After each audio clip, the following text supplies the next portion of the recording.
ለመጠቀም አልዘመርኩም ለማግኘት አልዘመርኩም ለእግዚአብሔር ክብር ፈቃዱን ለማገልገል ሞክሬያለሁ በአይኖቼ ከታየው ምን እፈልጋለሁ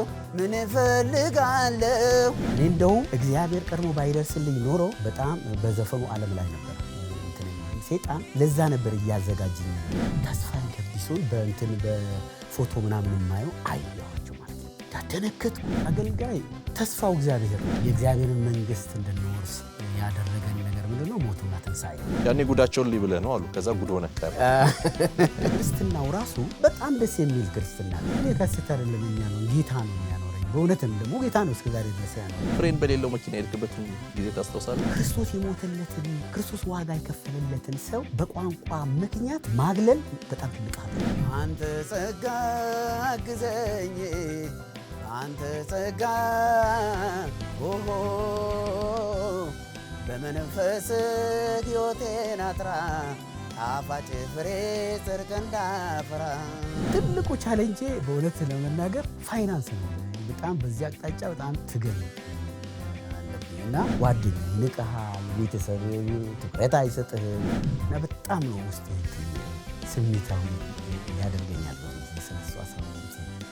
ጥሩ ሰው ለመሆን ፈልጋለሁ ግን መልሶ ኃጢአት ይሰበኝና ሌላ ነገር ውስጥ ገባለሁ ከነሱ መካከል የተስፋ ይገብሶ ጥር 3 ካሴት ብዙ ካሴቶች መካከል አለና ጫታችንን ቀመን ብለን ሲተኙ እኔ ስለሚጨንቀኝ ሌሊት ላይ ቶሎ ብዬ ከካሴቶች መካከል ፈልገዋለሁ በተለያዩ ነገሮች ውስጥ አልፈን የምንቀበላቸው ዝማሬዎች ሌሎችንም ሰዎች በዛ አይነት መልኩ የሚያልፉትን ሰዎች የመንካት አቅም አለ ወደ ጌታም ብንሄድ አብረን ነው የምንሄደው እየወሰንኩ ማለት ነው ጫሌ ማለት ቦርደር ነው እዛ ሶማሌ ተገባና እቃ ገዝተን ምን ብለ ወይ ትመጣለህ ወይ ወንዝ ነገር አለ ለዛ ነው እኔም ብሎ ጋባሽ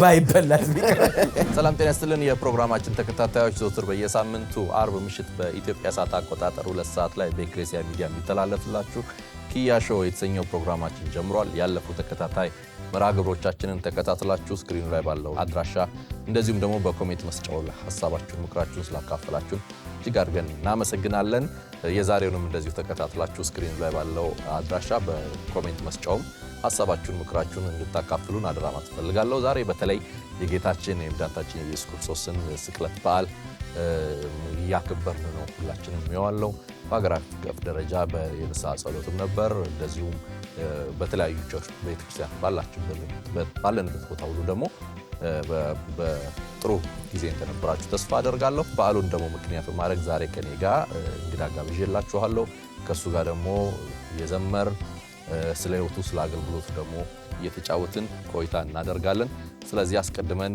እንኳን ለጌታችን ለመድኃኒታችን ለኢየሱስ ክርስቶስ የስቅለት በዓል አደረሳችሁ ማለት ፈልጋለሁ ለሁላችሁ እንኳን አደረሳችሁ ይሄ በዓል በክርስትና ውስጥ በጣም ዋና በዓል የምንለው የመገኘታችን የመወለዳችን ወይም ደግሞ የወንጌላችን ማዕከል ዋናው የሆነበት ስለሆነ ለዚህ ቀን እንኳን አደረሳችሁ ማለት ፈልጋለሁ ዛሬ እንግዲህ በኢትዮጵያ ወንጌል አገልግሎት ታሪክ ውስጥ ለ40 ዓመት በላይ በተለይ ደግሞ በዝማሬ አገልግሎት የምናውቀው ምንወደው መጋቢ ዘማሪ ተገኘ ይባላል ከሱ ጋር እየተጫወትን ቆይታ እናደርጋለን አብራችሁን ቆዩ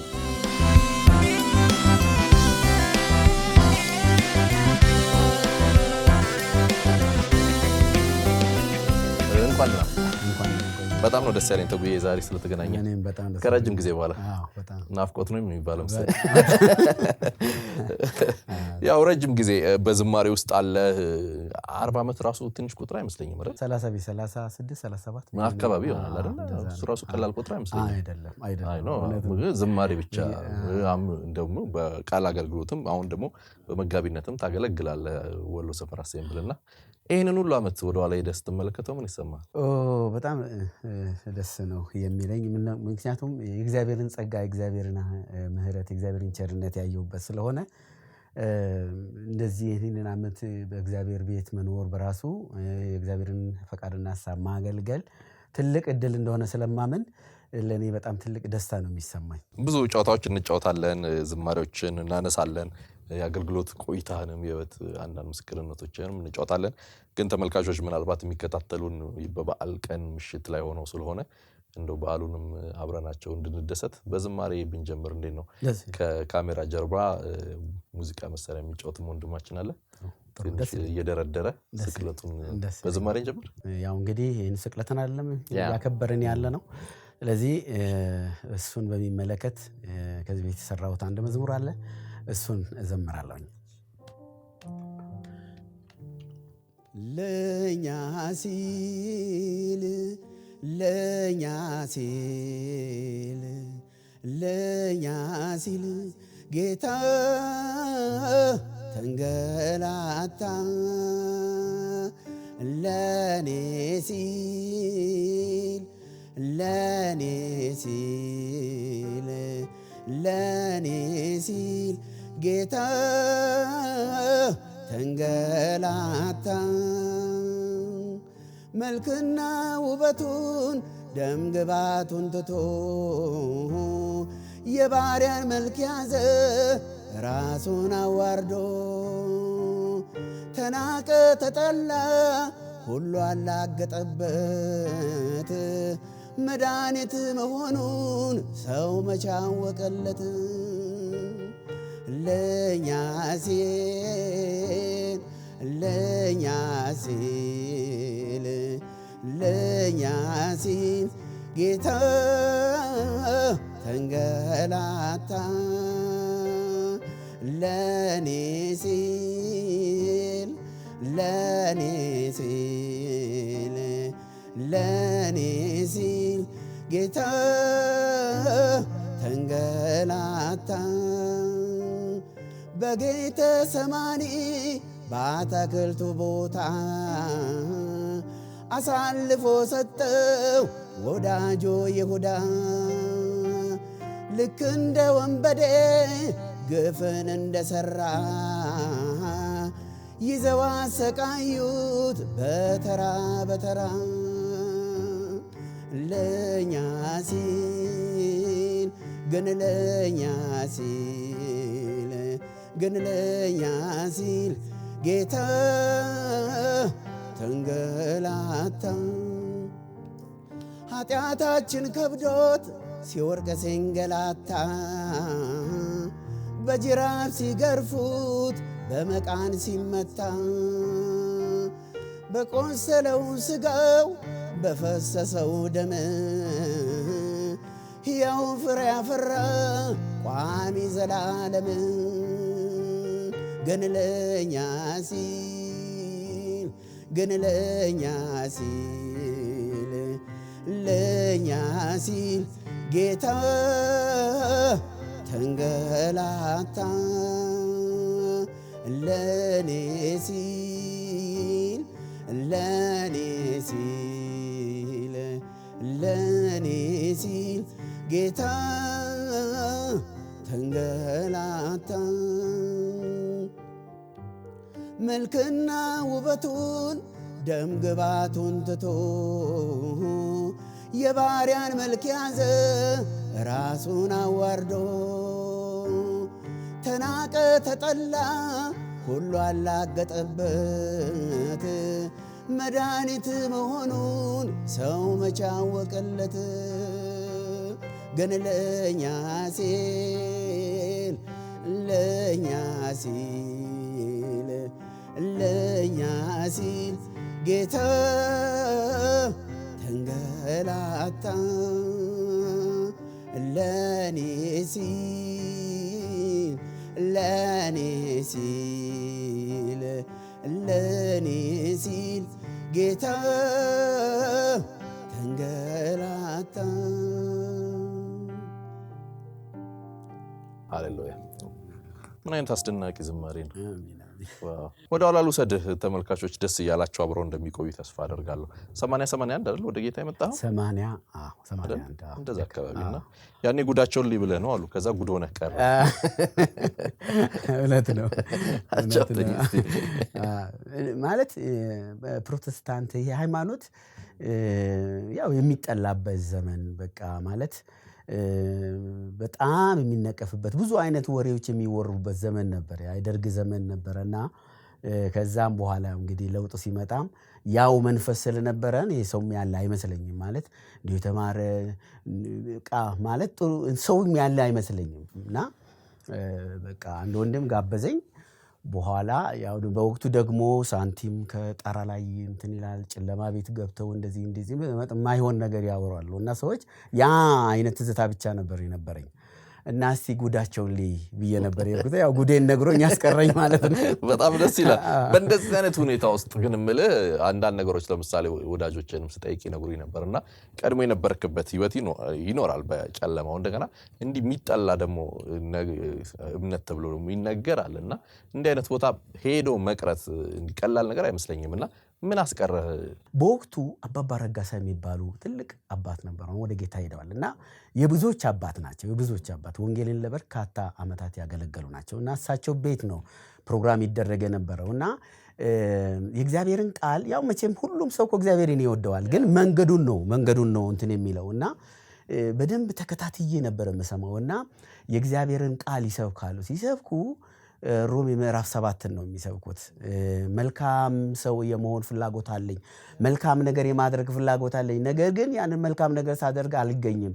እኔ ለሞት ከተሰጠኝ ሥጋ ማን ያድነኛል ያለ ጳውሎስ የተናገረውንና በክርስቶስ ኢየሱስ ያንን ሕይወት ማግኘት እንችላለን፣ ጸጋ አለ፣ የእግዚአብሔር መንፈስ አለ የሚያስችለን እያሉ ይሰብኩ ነበርና እኔ ደግሞ ያልቻልኳቸው ብዙ ነገሮች አሉ። ጥሩ ሰው ለመሆን ፈልጋለሁ ግን መልሶ ኃጢአት ይስበኝና ሌላ ነገር ውስጥ ገባለሁ እና በእንደዛ አይነቱ ያ ስብከት ልቤን ነካው። ጌታ ኢየሱስ ክርስቶስ የምትቀበሉ ተብሎ ግብዣ ስጋበዝ ቶሎ ብዬ ነው ወጥቼ በቃ ይሄ እውነት ነው። ምክንያቱም ከእግዚአብሔር እውነት ከእግዚአብሔር ቃል ውጪ የሆነ እውነት የለም መቼም እና የእግዚአብሔር ቃል ነው። ስለዚህ እግዚአብሔርን ቃል ሰማሁኝ። ከዛ የእግዚአብሔርን መንፈስ እንደተናገረኝ መቼም ያው የእግዚአብሔር መንፈስ ነው ውስጥን እንትን ድራይቭ የሚያደርገና ተነሳው ጸለዩልኝ።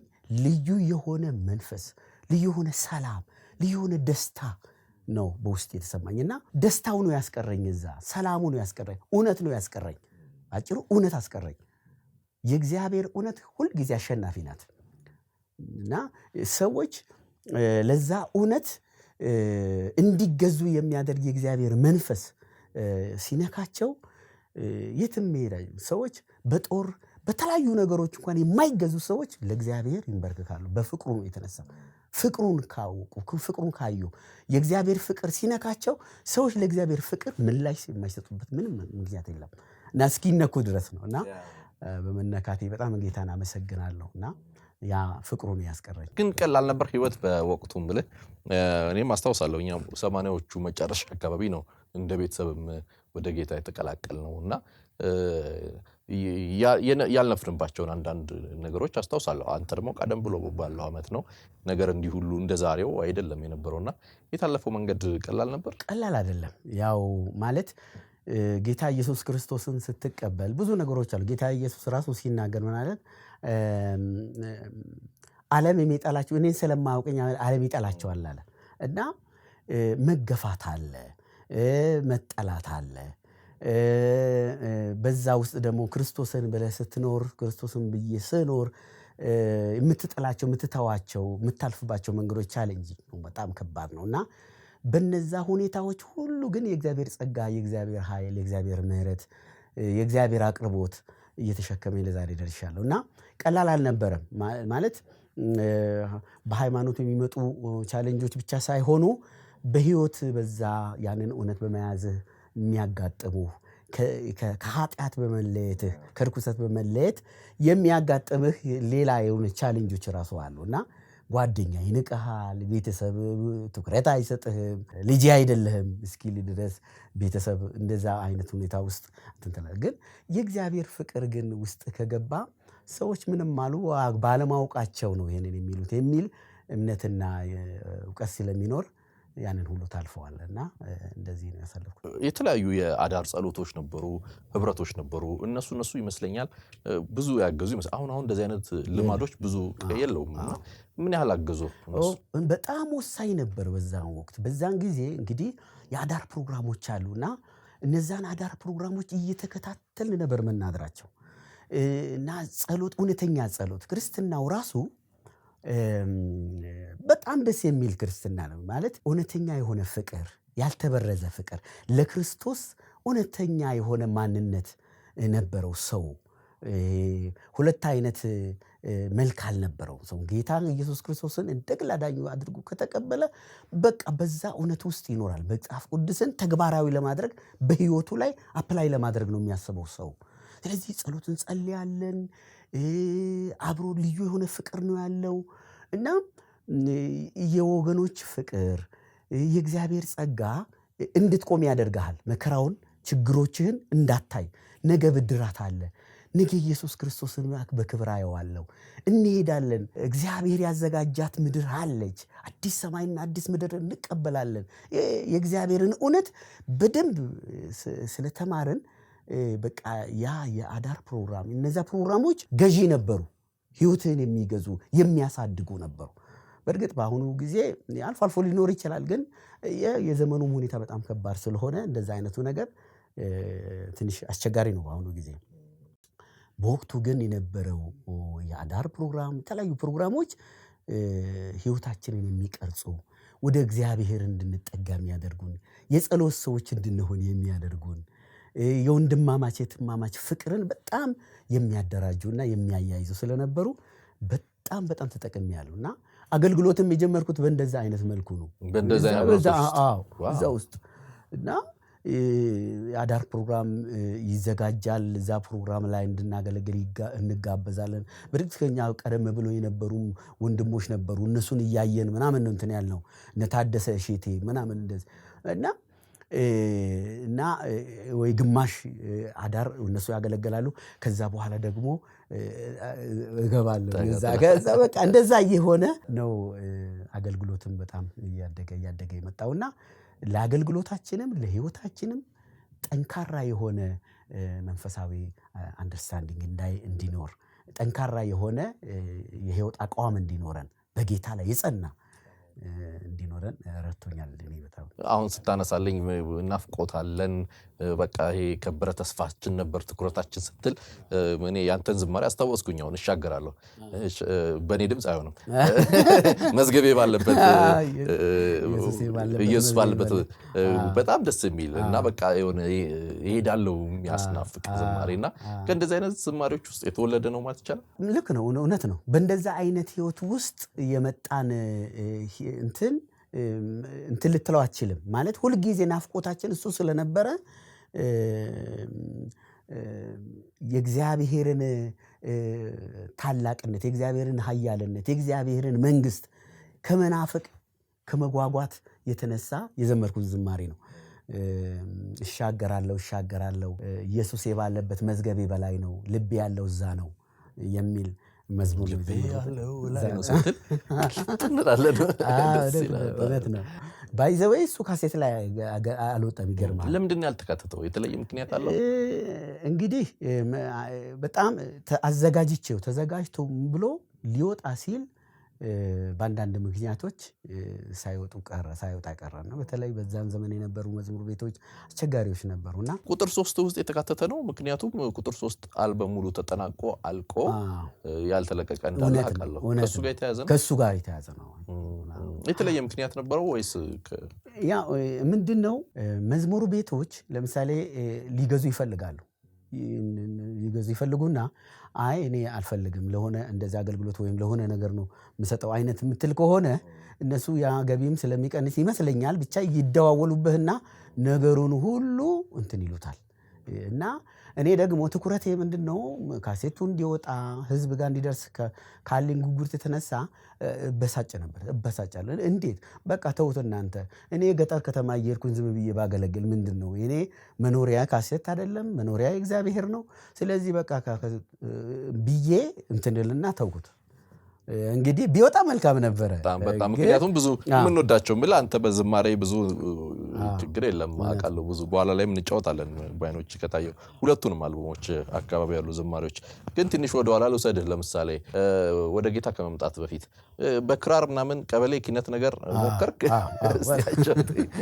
አይ ቀበሌ ኪነት ላይ ምናምን እንደዚህ ዘፈን ነበር። በጣም ዘፍናለሁ እኔ። እንደውም እግዚአብሔር ቀድሞ ባይደርስልኝ ኖሮ በጣም በዘፈኑ ዓለም ላይ ነበር እንትን የሚለው ሰይጣን ለዛ ነበር እያዘጋጀኝ ነበር። ከልጅነቴ የማልዘፍናቸው ዘፈኖች አልነበሩ ነዋይ ደበበ፣ ኤፍሬም ታምሩ እነዚህ በቃ ታዋቂ ትልልቅ ዘፋኞችን ካሴቱ ወጣ ወዲያውኑ ሰማዋለሁ ይዘዋለሁ እና ክራላለኝ በዛ በጣም ነው እንትን የምለው እና ኪነት የቀበሌ ኪነቶች ምኖች እንደዚህ ላይ በጣም ተሳታፊ ነኝ ዘፍናለሁ እና ሰይጣን እያዘጋጀኝ ነበር ነው የምለው ማለት ሰው በሚወደው ነገር ነው የሚጠመደው እና ጌታ ግን በዛ አቅጣጫ ቢሄድ ህይወቴንም እንደማጣ ስለሚያውቅ ቀድሞ እንደዛ አይነት ነገር ውስጥ በጣም ጠልቄ ሳልሄድ ነጠቀኝ ማለት ነው እና እኔ በቤተሰቤም ራሱ አሁን ወንድም አለኝና ወንድሜ ደራሲ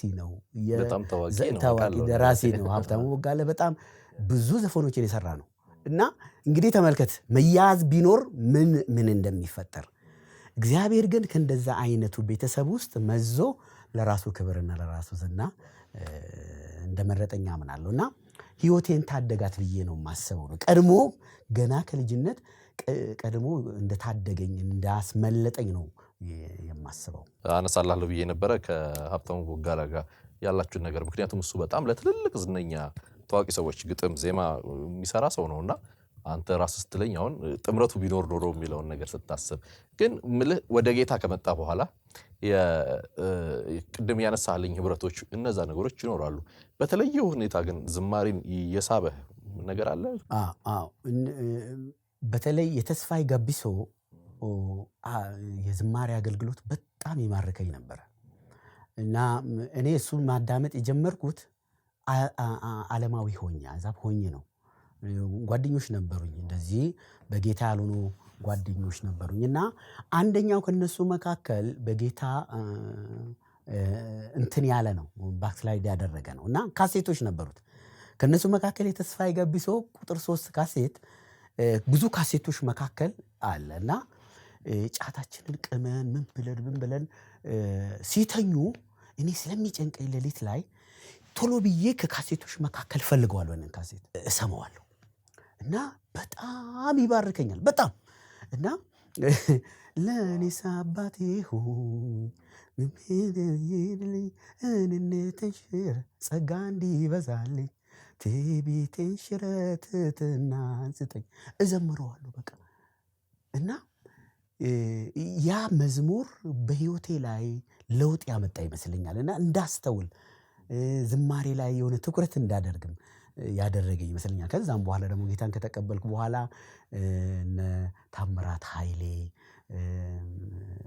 ቅድም እንዳልኩ ታደሰ ሺቴ እነዚህ ጌታው ቃል ግርማ በጣም ይዘምሩት ዝማሬ ተለየ ስለነበረ እነሱን እንትን ይያልኩ ነው ወደ ዝማሬ መጣሁ ነው ግን አሁን ቅድም ስታነሳልኝ ነበር የፓስተር ተስፋዬ ጋቢሶን አንተ በጌታ አልነበርክም ተሰማው ነበር የመታነጹ ነገር አለ ከዛ በኋላ በጌታ ኮንክ በኋላ ግን ያ በአገልግሎት የመገናኘት ነገር ወይ ደግሞ ይሄንን የመንገር ነገር እድል ነበር በጣም ለማየት በጣም ጓጓ ነበር ተስፋዬ ጋቢሶ እንግዲህ ፓስተር ተስፋዬ ጋቢሶ በጣም የተከበረ ወንድማችን ነው በጣም እግዚአብሔርን የሚወድ በዝማሬው ብቻ ሳይሆን በህይወቱም በጣም እናከብረው ምሳሌ የሚሆነን ወንድም ነው ክብር ለኢየሱስ ይሁን እና አንድ ጊዜ በዚህ በሆሳና በኩል ገጠር የሆነ ቦታ እጋብዛለሁና አምሽቼ ደረስኩ አርፍጄ ወጥቼ አምሽቼ ደረስኩ 1 ሰዓት ምናምን አካባቢ አሁን ከተማዋ ትዝ አይለኝምና ከዛ በፊት አይቼው አላውቅም ግን ተጓጓለ አይደለም በጣም እና ይዘውን ሄዶ ቸርች ግቢ ነው ማረፊያውም የነበረው ቸርች ግቢ ነው ቶሎ ወደ 1 ሰዓት አካባቢ እንግዲህ ገጠር ላይ ደግሞ ይመሻል 1 ሰዓት ይጨልማል እና ማረፊያ ቦታ ወሰዱኝና አንተን ነው እየጠበቁ ያሉት ዝማሬ እንድታገለግል አሉኝ ኮንፈረንስ እንግዲህ ከመሸም በኋላ ኮንፈረንስ ይደረጋል ገጠር ላይ ከዚህ በፊት ያለው ምንድነው ገጠር ላይ በጣም ደስ የሚል ነገር ነው ያለውና ኮንፈረንስ ይደረግ ቀን ቢያንስ 4 ፕሮግራም ይሆናል ወይም 3 ከዛ ምሽት ደግሞ ከ12 ሰዓት እስከ 4 ሰዓት ደግሞ ሌላ ፕሮግራም ይኖራል በጣም የሚገርም እና አሁን ስገባ ክራር ይዣለሁ ስገባ ተስፋዬ ጋቢሶን በፎቶ ምናምን ማየው አያዋቸው ማለት ነው ተደነከትኩ ወዳውኑ ምንድነው ይመጣልኝ ምንድነው መዘምረው አሁን በፓስተር ተስፋዬ ጋቢሶ ገብቷል አይደል በጣም በቃ ደነገጥኩ። በኋላ የግድ ነው ያው እኔ ነኝ የምጠበቀው ለዝማሬ። እሱ በቃል አገልግሎት ነው የመጣው፣ ሊያስተምር ነው የመጣው። ወጣሁኝና በአንተ ጸጋ አግዘኝ የሚል አንድ መዝሙር አለኝ። በአንተ ጸጋ አግዘኝ፣ በአንተ ጸጋ አግዘኝ፣ በመንፈስ ሕይወቴን አጥራ፣ ጣፋጭ ፍሬ ጽድቅ እንዳፈራ የሚል አንድ መዝሙር አለ እና እሱን መዝሙር ወጣሁኝና እኔ በዛን ሰዓት ራሱ የእግዚአብሔር ጸጋ እንዲረዳኝ እዛ ጋር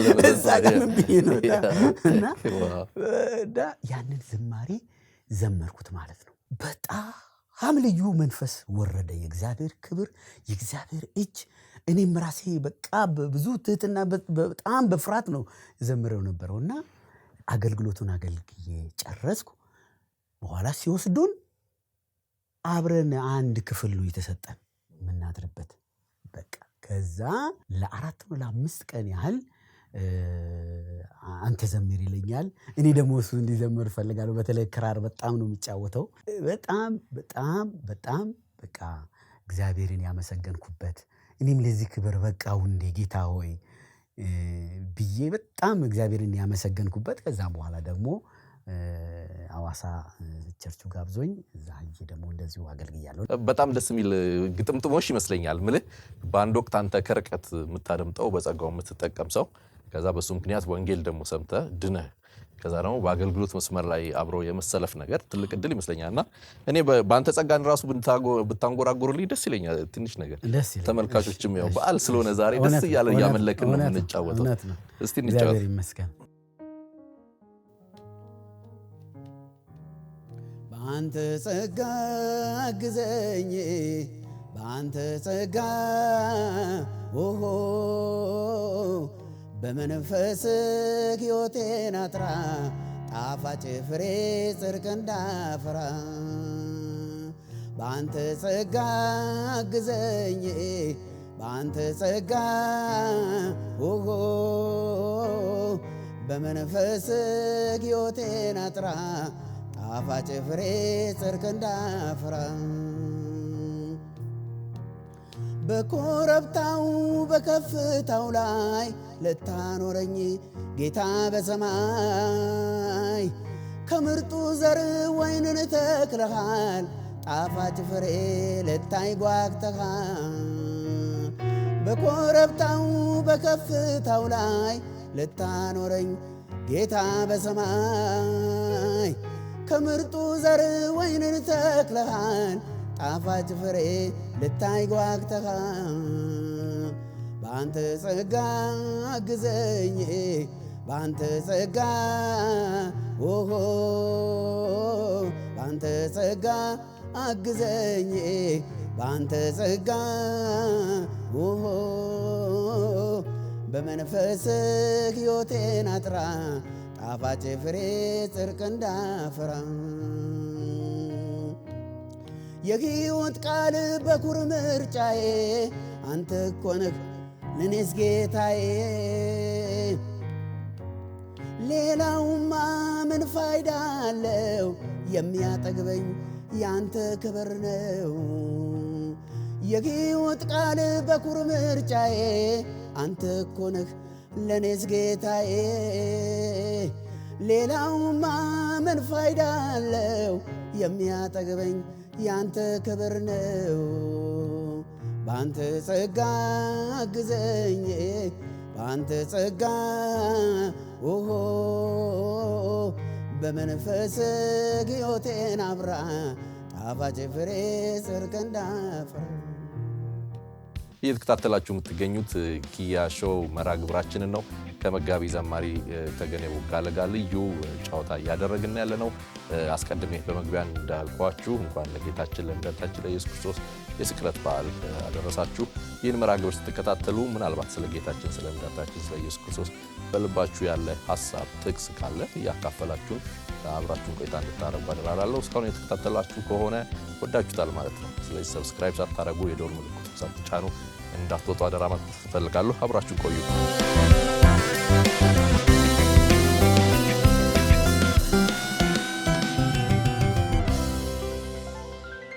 ስለ ቤተሰብ እንድታጫውተኝ እፈልጋለሁ። አንዳንድ የቤተሰብ ጉዳዮችን እናንሳ፣ ምክንያቱም በዓለም ስለሆነ የቤተሰብ ጨዋታዎችን እያነሳን። ዘማሪ ዮሴፍ በቀለ ሚዜህም ነበር፣ አብራችሁ የማገልገልም ብዙ እድል ነበር አይደል? እስቲ ስለ አጫውተኝ።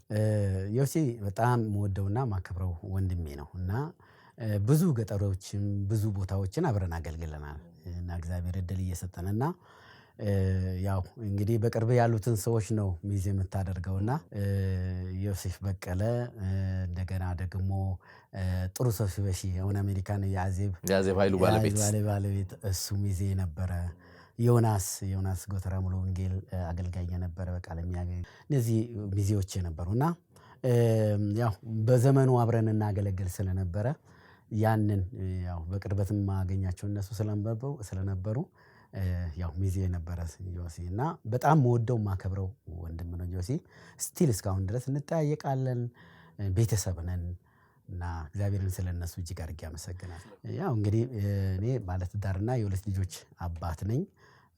ባለቤቴ መስከረም በላይነህ ትባላለች እና ያው ትዳር የጀመርኩት በትዳር እንትን ያልኩት 92 ዓመተ ምህረት ነው እና እስከ ዛሬ ድረስ እንግዲህ ወደ 20 ምናምን 25 24 ዓመት ሆኖናል እና በፍቅር እግዚአብሔር የባረካት እህት ነው እግዚአብሔር የሰጠኝ። ተሸክማኝ በብዙ ጉድለቴ በብዙ ድካሜ ከጎኔ ሆና አይዞህ የምትለኝ የምታበረታኝ እህት ነው እግዚአብሔር የሰጠኝና ስለሷ እግዚአብሔርን ስለ ልጆቼም እግዚአብሔርን እጅግ አድርጌ አመሰግናለሁ። በዓል ሲሆን ብዙ ጊዜ አገልጋዮች በአገልግሎት መስመር ላይ ነው የሚሰማሩት። ወይ ሽንሽቾ ናቸው ወይ ሻኪሶ ወይ ደግሞ በዚህ በሰሜኑ ወይ በደቡብ አንዱ አካባቢ እና እንደዚህ አይነት ያው ሰባኪዎችም ዘማሪዎችም አገልጋዮች በአጠቃላይ በእንደዚህ አይነት ህይወት ውስጥ ነው የታለፈው እና ለአገልጋይ በተለይ ሚስቶች የተለየ ክብር አለኝና ምናልባት ስለሷ ጥቂት ነገር እንድትነግረን ብዬ ነው።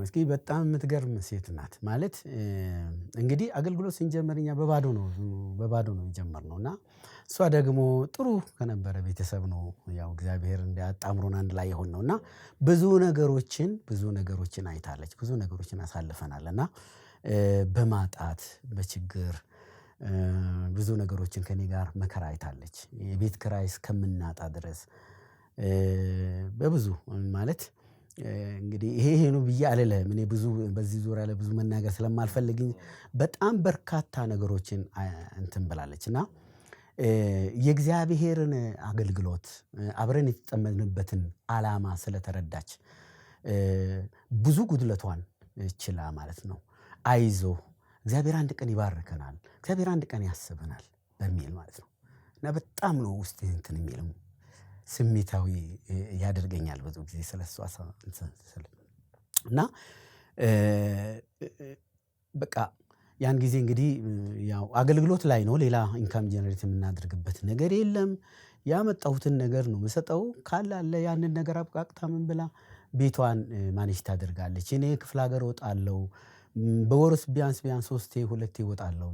እነዛን ቀናቶች ልጆቿን ኬር እያደረገች በጣም እየተንከባከበች በብዙ ከኔ ጋር ዋጋ የከፈለች እህት ናትና እሷ በጣም እግዚአብሔር እሷ ባትሆን ኖሮ ከጎኔ ያደረጋት ምን ሆን ነበር ብዬ አስባለሁ። አንዳንድ ጊዜ እግዚአብሔር የሰጠን ሚስቶቻችን እግዚአብሔር እኛንም ለመጠበቅ እግዚአብሔር ድጋፍ አድርጎ ነው ያው የሰጠኝ ብዬ ነው የማስበውና አንዳንድ ጊዜ ተስፋ ቆርጬ በቃ በጣም ውስጤ ሲያዝን በፍጹም በቃ ወደኋላ ማለት የለም። በቃ አይዞ በርታ፣ እግዚአብሔር እኮ የብድራት አምላክ ነው፣ እግዚአብሔር ያስበናል የሚል ከጎኔ ሆና እንደዛ ብላ ስትልህ የሆነ እንትን ነው የሚሰማና እግዚአብሔር በመንፈሱ ረድቶን በሷ ጋር ያሳለፍነው ጊዜ ያው አንዳንድ ጊዜ በዓል ሲሆን አንዳንድ ጊዜ ውጪ ትቆያለህ፣ አንዳንድ ጊዜ ቤትን ትተህ ነው ክፍለ ሀገር የምትወጣውና እነዛን ነገሮች ሁሉ ከበር እያደረገች ያው ከኔ ጋር ይሄንን 5-6 ዓመት አብረን ቆይተናል። ሌሎች ተመልካቾችም እየተከታተሉን ያሉ ካሉ ባለትዳሮች ቢያደርጉት ጥሩ ነው ብዬ አስባለሁ። ምናልባት አንተ ግን ትንሽ ስሜታዊ ያደርገኛል ስላልክ ምናልባት የምትለው ነገር ካለ ለሷ በጣም ደስ ይለኛል። መስኪ ጌታ እግዚአብሔር ይባርክሽ። እውነት እኔ አንቺ የእግዚአብሔር ስጦታዬ ነሽ።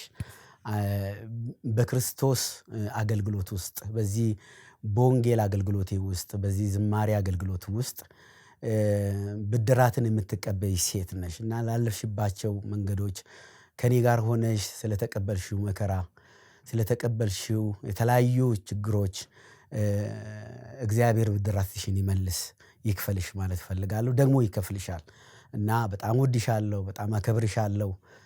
ጌታ ኢየሱስ ይባርክሽ። ልጆቼም ብዙ ነገሮች ከፍላቸዋል። እንደ አባት ማድረግ ባልቻልኩበት ጌታን ኢየሱስን እየተመለከታችሁ እግዚአብሔር አለ ብላችሁ ብዙ ፍላጎታችሁን ገታችሁ ለክርስቶስ ወንጌል ለእግዚአብሔር ሥራ ራሳችሁን በመስጠታችሁ እግዚአብሔር ይባርካችሁ ማለት እወዳለሁ። መልካም በዓለም እንዲሆንላችሁ እመኛለሁ። ተባረኩልኝ። ምናልባት እየተከታተላችሁን ያላችሁ ሰው ሌሎች ሰዎችም ካላችሁ ለውድ ባለቤቶቻችሁ ለልጆቻችሁ ይህንኑ መልእክት ማስተላለፍ የምትችሉበት እድል አለ፣ እንድትጠቀሙበት ብዬ ነው። አንዳንድ ጊዜ ሚዲያ አካባቢ አገልጋዮችን እናያለን፣ ወይም ደግሞ ከተማ መካከል የምናውቃቸው ውስን የሆኑ ሰዎች ጥሩ የሆነ ለየት ያለ ህይወት ውስጥ ስላሉ ሰዎች ስለ አገልጋይ ለየት ያለ አመለካከት አላቸው ያስባለሁ። ግን ከጀርባ ብዙሃኑ አገልጋይ ያ ህይወት እንደሌለው ደግሞ ቀርበን የምናውቅ ሰዎች እናውቃለን። እና ለአገልጋዮች ሊኖረን የሚገባው አመለካከት በተለይ ደግሞ ለአገልጋይ ሚስቶች ሊኖረን የሚገባው ምንድን ነው? አገልጋይ ተስፋው እግዚአብሔር ነው። ስለዚህ ሰዎች በእርግጥ አገልግሎት ከእግዚአብሔር የተቀበልነው ከእግዚአብሔር የተቀበልነው ስለሆነ ተስፋችን ማን ነው? እሱ ራሱ የጠራን ጌታ ነው። እና ሰዎች ግን እንደ እግዚአብሔር አገልጋዮች ደግሞ ሊያዩ ይገባል። አንድን አገልጋይ እግዚአብሔር የጠራው ነው፣ እግዚአብሔር የመረጠው ነው፣ እግዚአብሔር ነው በዚህ ስራ በዚህ አገልግሎት ላይ ያሰማራው ብሎ ሊያዝኑ ሊያስቡ ይገባል ብዬ አስባለሁ።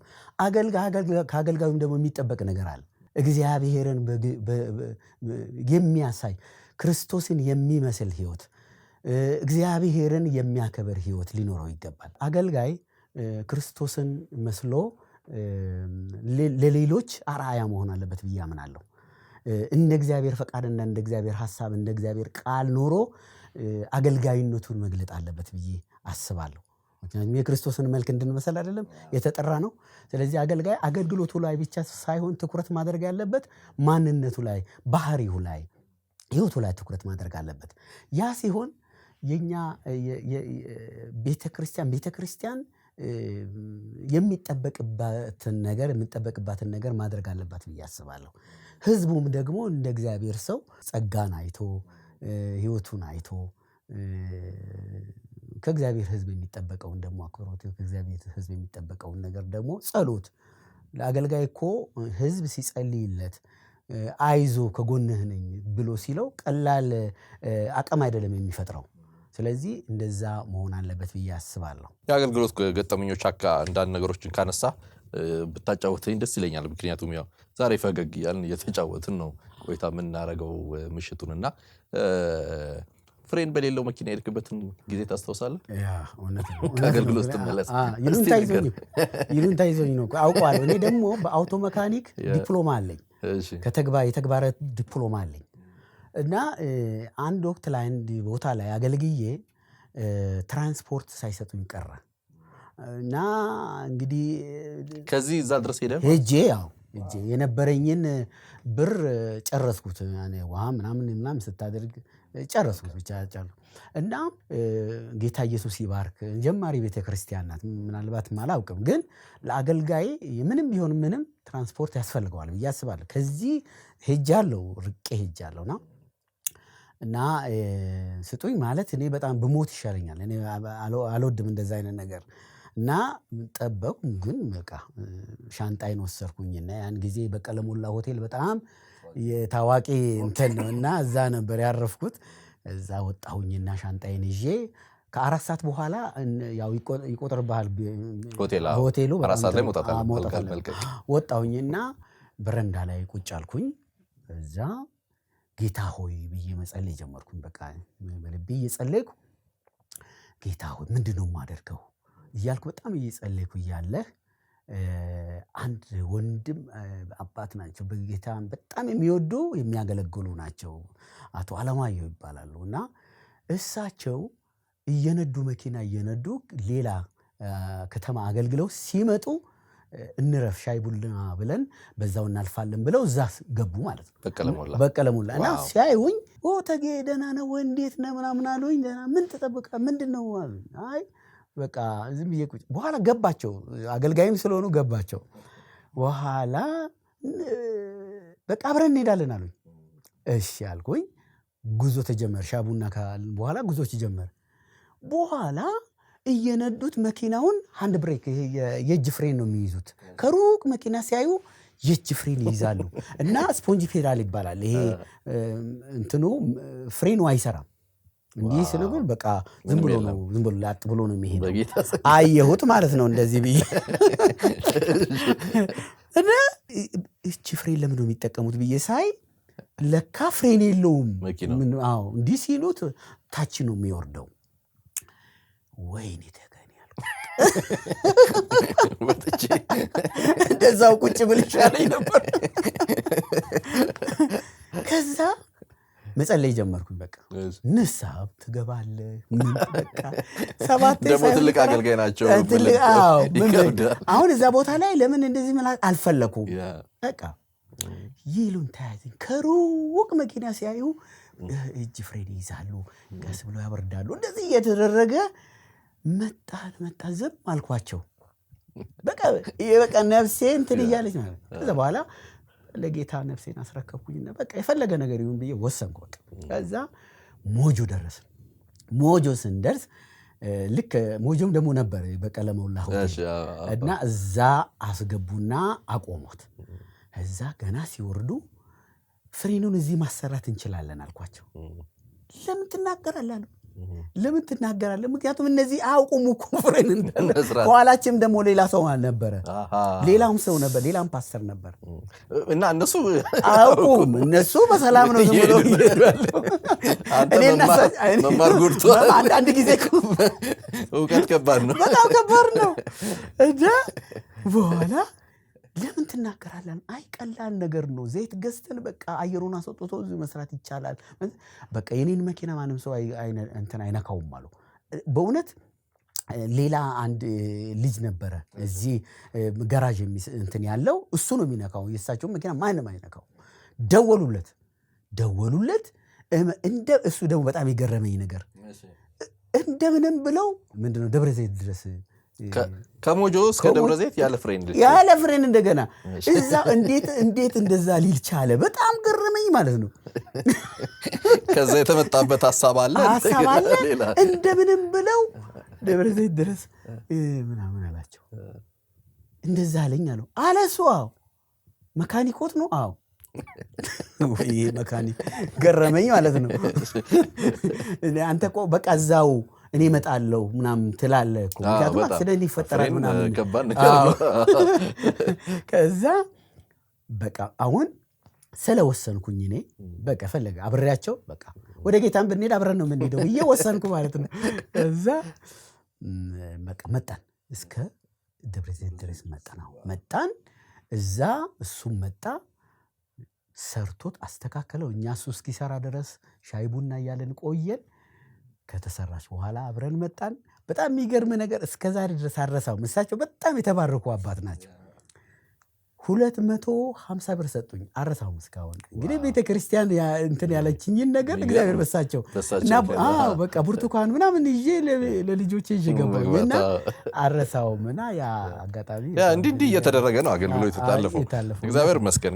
ብዙ ብዙ የምናነሳቸው ገጠመኞች አሉ። እኛም በእናንተ ጊዜ ትንሽም ቢሆን ደርሰን ያየናቸው አስታውሳለሁ። ለምሳሌ ከነ ኤፍሬም ዘማሪ ኤፍሬም ዳኜ ጋር ከነሱ ጋር ጥምረት የዝማሬም መሳሳብም ያለ ይመስለኛልና ማንን ታገኛለህ አሁን አብሮ ከነበረው? ያው አንዳንዶቹ ውጭ ሀገር ናቸው ያሉት። እነ ዳንኤል እንደሚካኤል ውጪ ናቸው። ግሩሜ ውጪ ነው። እንደው በስልክ በምናምን እንገናኛለን አልፎ አልፎ። ኤፍሬምን አገኘዋለሁ፣ ጦርሶሽ በሺን አገኘዋለሁ። እዚህ ሀገር ያሉትንም እንገናኛለን። አንድ ፕሮግራም አለን ማክሰኞ የምንጸልይ በወር አንድ ጊዜ ማክሰኞ የምንጸልይበት የሆነች ፕሮግራም አለችን። አገኛቸዋለሁ። ጆሲንም አገኘዋለሁ፣ ሌሎችም ሀና እንደዚህ አገኛቸዋለሁ። አሁን ያሉትን ወጣቶች እንደዚህ አገኛቸዋለሁ። በተለይ ቀደም ባለ ጊዜ የምንሰማቸው ዝማሬዎች አብዛኛዎቹ መልእክት ተኮር ነው። የዝማሬ አቀራረቡ ለምሳሌ እኛ ቁጭ ብለን ማድመጥ ላይ ትኩረት ያደርጋል። አንዳንዶቹ አሳታፊ ናቸው፣ አብዛኛዎቹ ግን ዘማሪው የሚያቀርባቸው ነበሩ። አሁን አቅጣጫው አብዛኛው ይመስለኛል የምስጋናና የአምልኮ እኛም ተሳታፊ የምንሆንበት ነው። አሁን ለየት ብሏልና ይህን እንዴት ታያላችሁ? ሁለት መልክ አለው። እኔ አሁን የተረዳሁት ነገር ዝማሬን እንደ መልእክት ነበረ እኛ የምናስበው። በዛም ወቅት መልእክት ነው። ህዝቡ ራሱ ጸጥ ብሎ ልክ አሁን ስብከት ላይ ዝም ብለህ እንትን አትልም።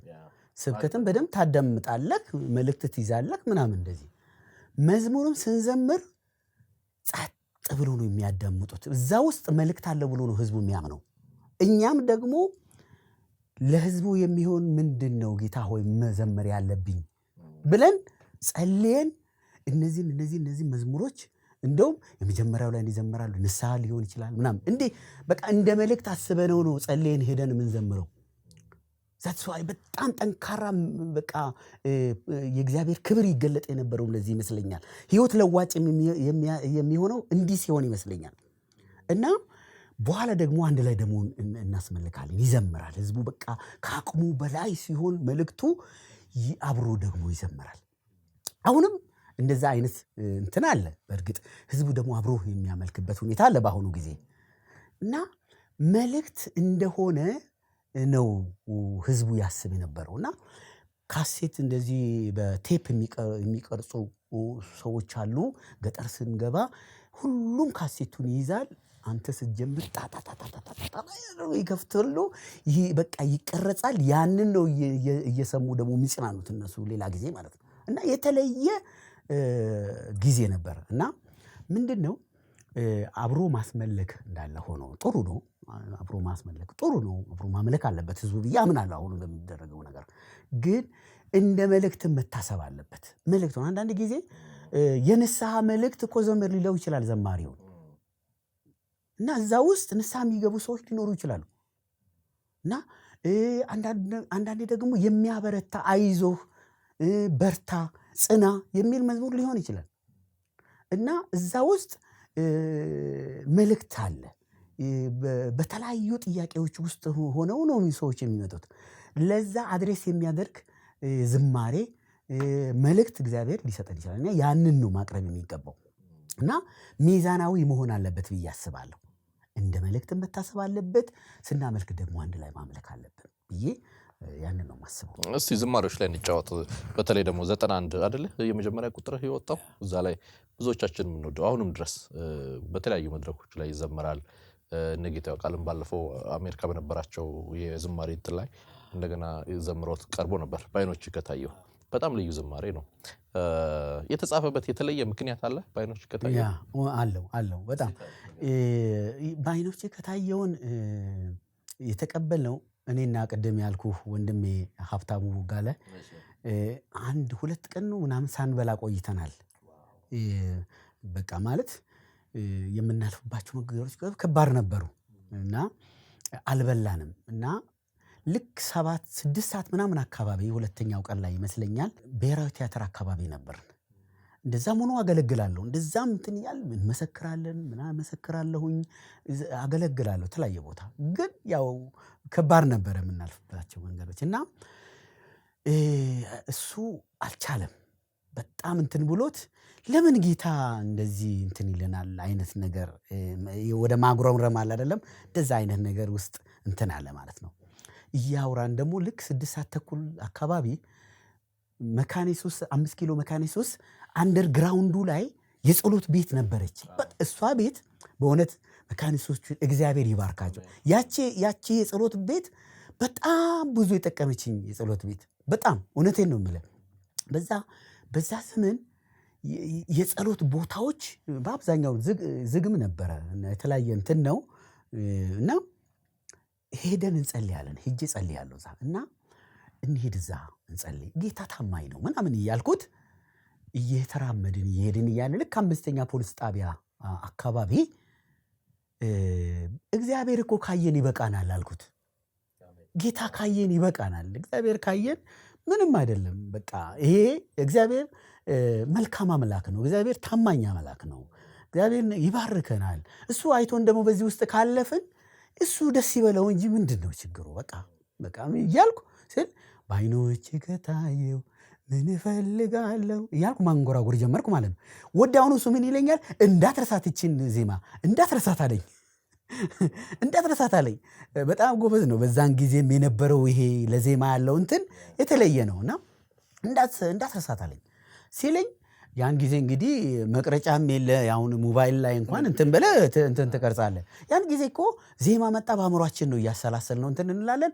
ቶሎ ወደ ቤት ሄደን የሆነ ነገር ላይ ዘመረን ይዘዋለን እና ዜማውን ያስኩኝ ሄድ ጸሎት ገባሁ። ጸልዬ ቢያንስ አንድ ሰዓት ያህል እሱኑ ስዘምረው የነበረው ረሳሁት። ጥያቄያችንን ረሳሁት። ረስቼው ተነሳው አብረን መጣን። ብቻ ያንን ቀን በሆነ ነገር እግዚአብሔር መቼም ታማኝ አምላክ አይደለም አሻገረን እና በእንደዚህ አይነት መልኩ ነው ያንም ዝማሬ መንገድ ላይ ወደ ውስጥ የመጡ ለዛ ሊሆን ይችላል ሁላችንም ነካል። እውነት ነው። ምክንያቱም ያው ከሆነ ውስጥ ከህይወት የሆነ ነገር እኮ እንተቺ ነው ሁሉን ነገር የሄደው የመንካት አቅም አለው።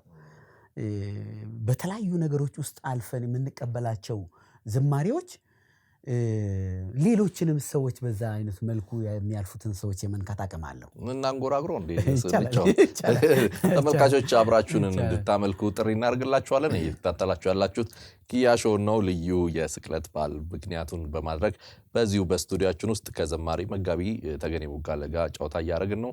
በዓይኖቼ ከታየው ምን ፈልጋለሁ ይህን ዝማሬ አብረን ዘምረን ከናንተ ጋር ተመሰን እንገናኛለን።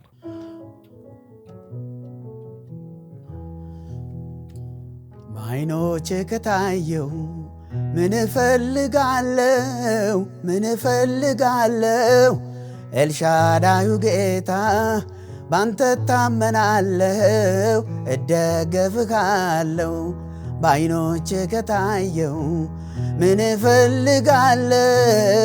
እፈልጋለሁ ኤልሻዳዩ ጌታ ባንተ ታመናለሁ እደገፍካለሁ። በዓይኖቼ ከታየው ምን እፈልጋለሁ ኤልሻዳዩ ጌታ ባንተ ታመናለሁ እደገፍካለሁ። አማካሪ አትፈልግ አንተ ስትሰራ በፊትህ አይቆምም ታላቁ ተራራ ማስተዋልህ ታላቅ ጻድቅ በመንገድህ እንዴት ልፍራ ታዲያ እያለሁ በቤት ሳለሁ በመቅደስ። በዓይኖቼ ከታየው ምን እፈልጋለሁ ኤልሻዳዩ ጌታ ባንተ ታመናለሁ እደገፍካለሁ። በዓይኖቼ ከታየው ምን እፈልጋለሁ ኤልሻዳዩ ጌታ ባንተ ታመናለሁ እደገፍካለሁ። ሰማይን በስንዝር አንተ ትለካለህ ምድርን በመስፈሪያ ሰብስበህ ትይዛለህ። ውሆችን በፍኝ የምትሰፍር ጌታ በምን ልመስል ውዴ የናይለኝታ ኢየሱስ የናለኝታ። በዓይኖቼ ከታየው ምን እፈልጋለሁ ኤልሻዳዩ ጌታ ባንተ ታመናለሁ እደገፍካለሁ። በዓይኖቼ ከታየው ምን እፈልጋለሁ ኤልሻዳዩ ጌታ ባንተ ታመናለሁ እደገፍካለሁ። ደመናም ባይታይ ባይነፍስም ነፋሱ ባይነፍስም ነፋሱ የወይን ሐረግ ፍሬ መብልንም ባይሰጡ መብልንም ባይሰጡ በፈጠርከኝ አምላክ ባንተ ደስ ይለኛል ባንተ ደስ ይለኛል ክብርህ ጥጋቤ ነው ምን ይጎድልብኛል ምን ይጎድልብኛል በዓይኖቼ ከታየው ምን እፈልጋለሁ ምን እፈልጋለሁ ኤልሻዳዩ ጌታ ባንተ ታመናለሁ እደገፍሃለሁ ከዚህ የበለጠ ምን ያስደስተኛል ምን ያስደስተኛል ልቤ ያደነቀ ዘምር ያሰኘኛል ዘምር ያሰኘኛል ከሁሉም ይበልጣል ባንተ መታሰቤ ባንተ መታሰቤ ላቅርብ መስዋዕቴን ደግሜ ደግሜ ደግሜ ደግሜ በዓይኖቼ ከታየው ምን እፈልጋለሁ ምን እፈልጋለሁ ኤልሻዳዩ ጌታ ባንተ ታመናለሁ እደገፍሃለሁ ሃሌሉያ ክብር ለሱ ይሁን ክብር ለጌታ ይሁን አሜን ሃሌሉያ ሃሌሉያ ደስ የሚል መንፈስ እየተካፈልን ያለው አሜን አሜን ቃለ መጠይቅ ብቻ ሳይሆን እየተነካውም ነው ራስ ደሳለኝ በጣም እግዚአብሔር ይመስገን ስለ ዝማሬው ስታጫውተኝ በተለይ ሁለቱን ቀን ያለፍክበትን አንዳንድ ነገር እየነገርከኝ ነበርና ከዛ መካከል ነው ይሄ ዝማሬ የተወለደው የሚል ነገር ነገርከኝና ምናልባት ዛሬ እኔ እናንተ ይሄንን ጨዋታ በመናደርግበት በዚህ ሰዓት በተለያየ ዓለም ውስጥ ሆኖ በተለያየ ቻሌንጅ ውስጥ ወይ ችግር ውስጥ ልንሆን እንችላለን ሁኔታዎች ውስጥ የሚያልፉ ብዙ ሰዎች ሊኖሩ ይችላሉና መልእክት አለ ለነሱ መቼም እግዚአብሔር ከጠራን በኋላ በመናልፍባቸው መንገዶች ሁሉ እግዚአብሔር ከጎናችን ነው ያለው አንዳንድ ጊዜ ላይ መስለን ይችላል የምናልፍባቸው መንገዶች በጣም ቻሌንጅ ሲሆኑ እግዚአብሔር ረስቶኛል እግዚአብሔር አየኔን ነገር አያይም እንዲህ ልንል እንችል ይሆናል እግዚአብሔር ግን ሁል ጊዜ ከልጆቹ ጋር ነው ለምን በቃሉ ታማኝ አምላክ ነው እግዚአብሔር እስከ ዓለም ፍጻሜ ድረስ ሁል ጊዜ እኔ ከናንተ ጋር ነኝ ብሏል እንኳን እግዚአብሔር የመለኮት አምላክ የመንፈስ አምላክ ይቅርና ሰው የሆነው ደካማው የሰው ልጅ እንኳን ልጁን ወይም ደግሞ የገዛውን የራሱ የሆነውን እንኳን በገንዘብ እንኳን የገዛውን ነገር አይረሳውም እኮ አይተው ክርስቶስ ዋጋ ከፍሎልናል የደም ዋጋ ነው የከፈለው የደም ዋጋ ስጋውን ቆርሷል ለኛ ሲል ደሙን አፍስሷል ተዋርዷል አምላክ እኔ ፋሲካ እኮ ብለን ስንል አምላክ እኮ ሰው የሆነበትን ነው የምናስበው ሰው ሆኖ ለኛ በደለኛ ኃጢአት ደሙን ያፈሰሰበትን ስጋውን የቆረሰበትን መከራ ያየበትን የተገረፈበትን እንዴት ይህንን ያህል ትልቅ መስዋዕትነት ከፍሎ እንዴት ይተዋናል እግዚአብሔር እንዴት ይረሳናል እግዚአብሔር እና አይዟችሁ ማለት ነው የምፈልገው አይዟችሁ በብዙ ነገር ውስጥ የምታልፉ ሰዎች እግዚአብሔር ከጎናችሁ ነው አይጥልም አይተውም እግዚአብሔር ታማኝ አምላክ ነው ልጆቹን ሳይጎበኝ ልጆቹን ሳይረዳ ልጆቹን ካሉበት ሁኔታ ሳወጣ እግዚአብሔር ባለ ዕዳ አይደለም እግዚአብሔር እና አይዟችሁ ማለት ፈልጋለሁ በብዙ ነገር ውስጥ የሚያልፉ ያገለገሉ በመከራ ውስጥ በችግሮች የሚያልፉ ማንንም የለኝም የሚለው ኢየሱስ አለ አሜን እግዚአብሔር አለ የማይጥል ጌታ ታማኝ የሆነ ጌታ የሚያስመካ አምላክ ክብር ለሱ ይሁን እና ይሄን ያህል ታላቅ የሆነ ጌታ ይዘን ምንም ተስፋ መቁረጥ የለብንም ወደፊት ነው እግዚአብሔር ይመስገን ያው በዓል ነው ወደፊት ሂዱ ተብላችኋል ወደፊት እንገሰግሳለን በየትኛውም ቻሌንጅ ውስጥ ብንሆን ቢሾፕ ዳዊትን ሳገኘው ሁሉ ጊዜ የሚነግረኝ አንድ ጨዋታ አለ አብራችሁ ብዙ ታሪክ አላችሁ አብሮ ብዙ ገጠመኝ አለ ብዙ ቦታ በአገልግሎት የተጓዛችሁበት ብዙ ቦታ አለና በተለይ አንድ በጣም ሁሉ የሚያስቀኝ አለ ታስታውሳለህ አንድ ቦታ ምግብ ለመጋበዝ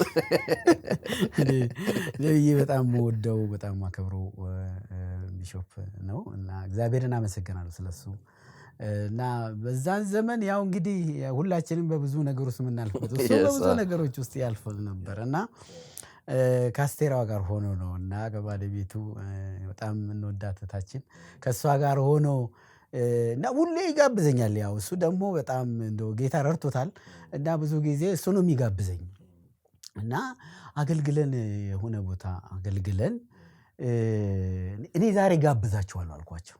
ሁለቱ እና ኪሴ ያለችኝን ተማምኜ ጋብዛቸዋለሁ አልኳቸው። ኧረ እባክህ አለኝ። አዎ እኔ ነኝ ዛሬ በቃ ተማመን አልኩት እና በቃ አንተ የምታውቁበት ጥሩ ቦታ ይዘን ሂድ አልኩት እና እዚህ እንትን ምንድነው ብሔራዊ ቲያትር አካባቢ አንድ ቤት ነበረ እና እዛ በጣም ጥሩ ነው እንትን የሚሉት እዛ ይዞኛል እና ገባንና እዘዙ አልኳቸው። ታዘዘ። በቃ በላን በጣም ደስ ብሎን ውሃውም ለስላሳ ሁሉ ነገር መጣጣን ምን አለና በኋላ ሂሳብ ምናምን ስንጠይቅ ሂሳቡ ሳየው ብዙ ነው። በኢየሱስ ክርስቶስ በጣም ተነገጥኩ። እኔ ጋር ያለችኝ የሆነች 200-300 ብር ምናምን ነገር ነው። ከፍ ያለ ነው ሂሳብ። በኢየሱስ ስም አልኩ። ምን አለ ሂሳብ እሱ ይስቃል። ከዛ በቃ እኔ ነኝ የምከፍለው አለ። በጣም ተናድቻለሁ በቃ ምናምን። እዛ ከፈለ እና ስንወጣ በቃ እኔን ብሎ ጋባዥ ባይበላስ ቢቀር እኔን ብሎ ጋባዥ ደግሞ ጋብዛለሁ ላለው ምናምን እያለ ይስቃሉ እነሱ እና ያንን አልረሳውም። እና እሱ ሲናገረው ደግሞ በጣም ታውቀዋለህ እና በጣም እና ያንን አልረሳውም። እና ደስ የሚል ላይፍ ነበር፣ ደስ የሚል ፍቅር ነበረ። በእውነቴን ነው የምልህ የመተሳሰቡ በቃ ሼር ተደራረገን ነው። አንተ ኪስ ካለ በቃ ልክ እንደ እኔ ኪስ እንዳለ ነው። አምጣ በቃ ትራንስፖርት አላስኩም አምጣ ብለን ሼር በቃ 50 ብር። ያን ጊዜ ትራንስፖርቴሽን ትንሽ ነው። በ35 ሳንቲም ታክሲ ትሄድበታለህ። 15 ሳንቲም ነበር ባስ የምንሄድበት የነበረው እና ቫልዩ ነበረው፣ ገንዘቡ ቫልዩ ነበረው እና አረሳውም። እንዴ አሁን ታዲያ ምን አንዳንድ ጊዜ ይሰማል ምልህ እንዲህ ግለኝነት አለ ይባላል። አሁን እንደ ድሮ መተሳሰቡ አይነት ነገር ብዙ ነገር ይነሳልና ወደዚያ የወሰደን ነገር ምን ሊሆን ይችላል? ተጉሪ እንግዲህ ምንድነው ዘመኑ አሁን እንትን ሆነ። ነገሮች ሁሉ እየተለጠጡ እየሰፉ በሄዱ ቁጥር የሰውም አመለካከት በአንዳንድ ነገሮች እየተበረዘ የመጣ ይመስለኛል። የእግዚአብሔር ፍቅር እየቀነሰ ለሰው ያለን ቫልዩ እየወረደ ሲመጣ አንዳንድ ነገሮች እየቀነሰ የሚመጣ ይመስለኛል። እና እንደውም መጽሐፍ ቅዱስ እኮ የቀደመውን ፍቅር እንዳንጥል ይመክረናል እኮ። የቀደመውን ፍቅርህን ትተሃል አይደለ? እና እንዳንጥል ይፈልግና የፍቅር ማነስ ይመስለኛል። ሌላው አሁን ሁሉ ነገር አሁን ርቀትም ራሱ እኮ ቀላል አይደለም። አሁን የህዝብ ፖፑሌሽን ሬቱን በጣም እየጨመረ ነው። ከተማው በጣም ተለጥጧል እንደዚህ እና በተለይ በመጨረሻው ዘመን ልንጠነቀቀው የሚገባው ይሄንን ነው።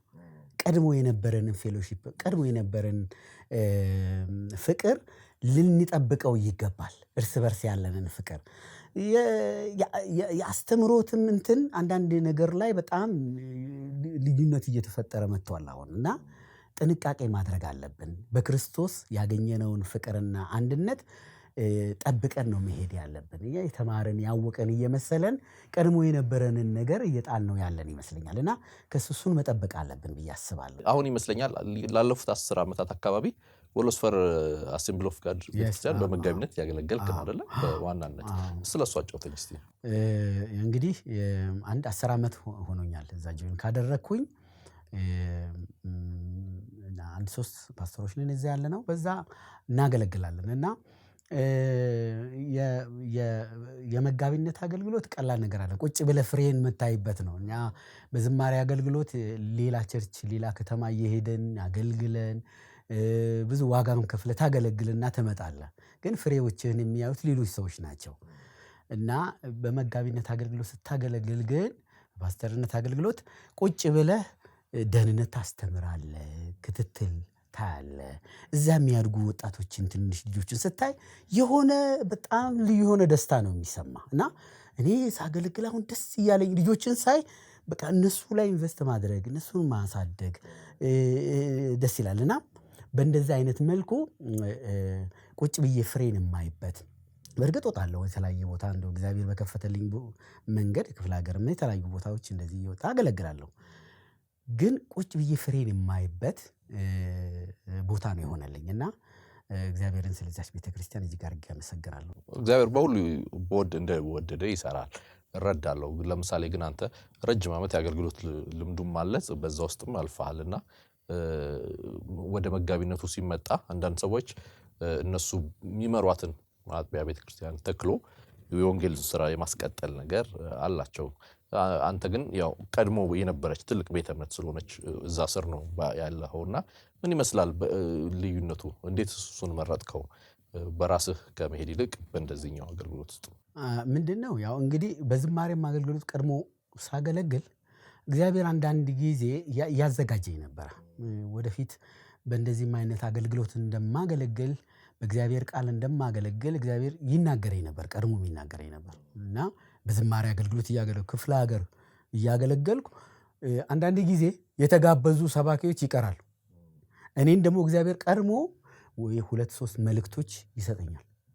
ተዘጋጅቼ እሄዳለሁ እና ይቀራሉ እና የእግዚአብሔር መንፈስ እንትን የተዘጋጀ አይነት ነገር ሲለኝ በደንብ አስተውዬ እንትን ለማንተው በቃ አገልጋይ ጠፋ መቀረብን እኮ በሆነ ምክንያት ስለዚህ እባክህ ይሄን ይሸፍንልን ምናምን ይላል እና እግዚአብሔር ጋር ቀድሞም የሆነ እንትን ስላለኝ እኔ በቃ ተዘጋጅቼ አገለግላለሁ እና በእንደዛ አይነት መልኩ እግዚአብሔር ያዘጋጀኝ ነበርና ወሎ ሰፈር ጉባኤ እግዚአብሔር ሲጀምር ያው በዝማሬ አገልግሎት ጋበዛለሁ። እዛም ማውቃቸው እኔ ከዛ በፊትም በጅጅጋ ላይ ለሶስት ዓመት ያህል ፓስተር አድርጌያለሁ እና ግን ከዛም በኋላ መጥቼ ወሎ ሰፈር ላይ ነበርና መኖር የነበረው ልጆቼ እዛ ይካፈላሉ። ልጆቼ እዛ ሄደውና በጣም ደስ የሚል የወጣቶች ፕሮግራም አለ እና እዛ ሲካፈሉ እኔ ደግሞ ፕሮግራም ከሌለኝ አቅራቢያ እዛ ስለነበረ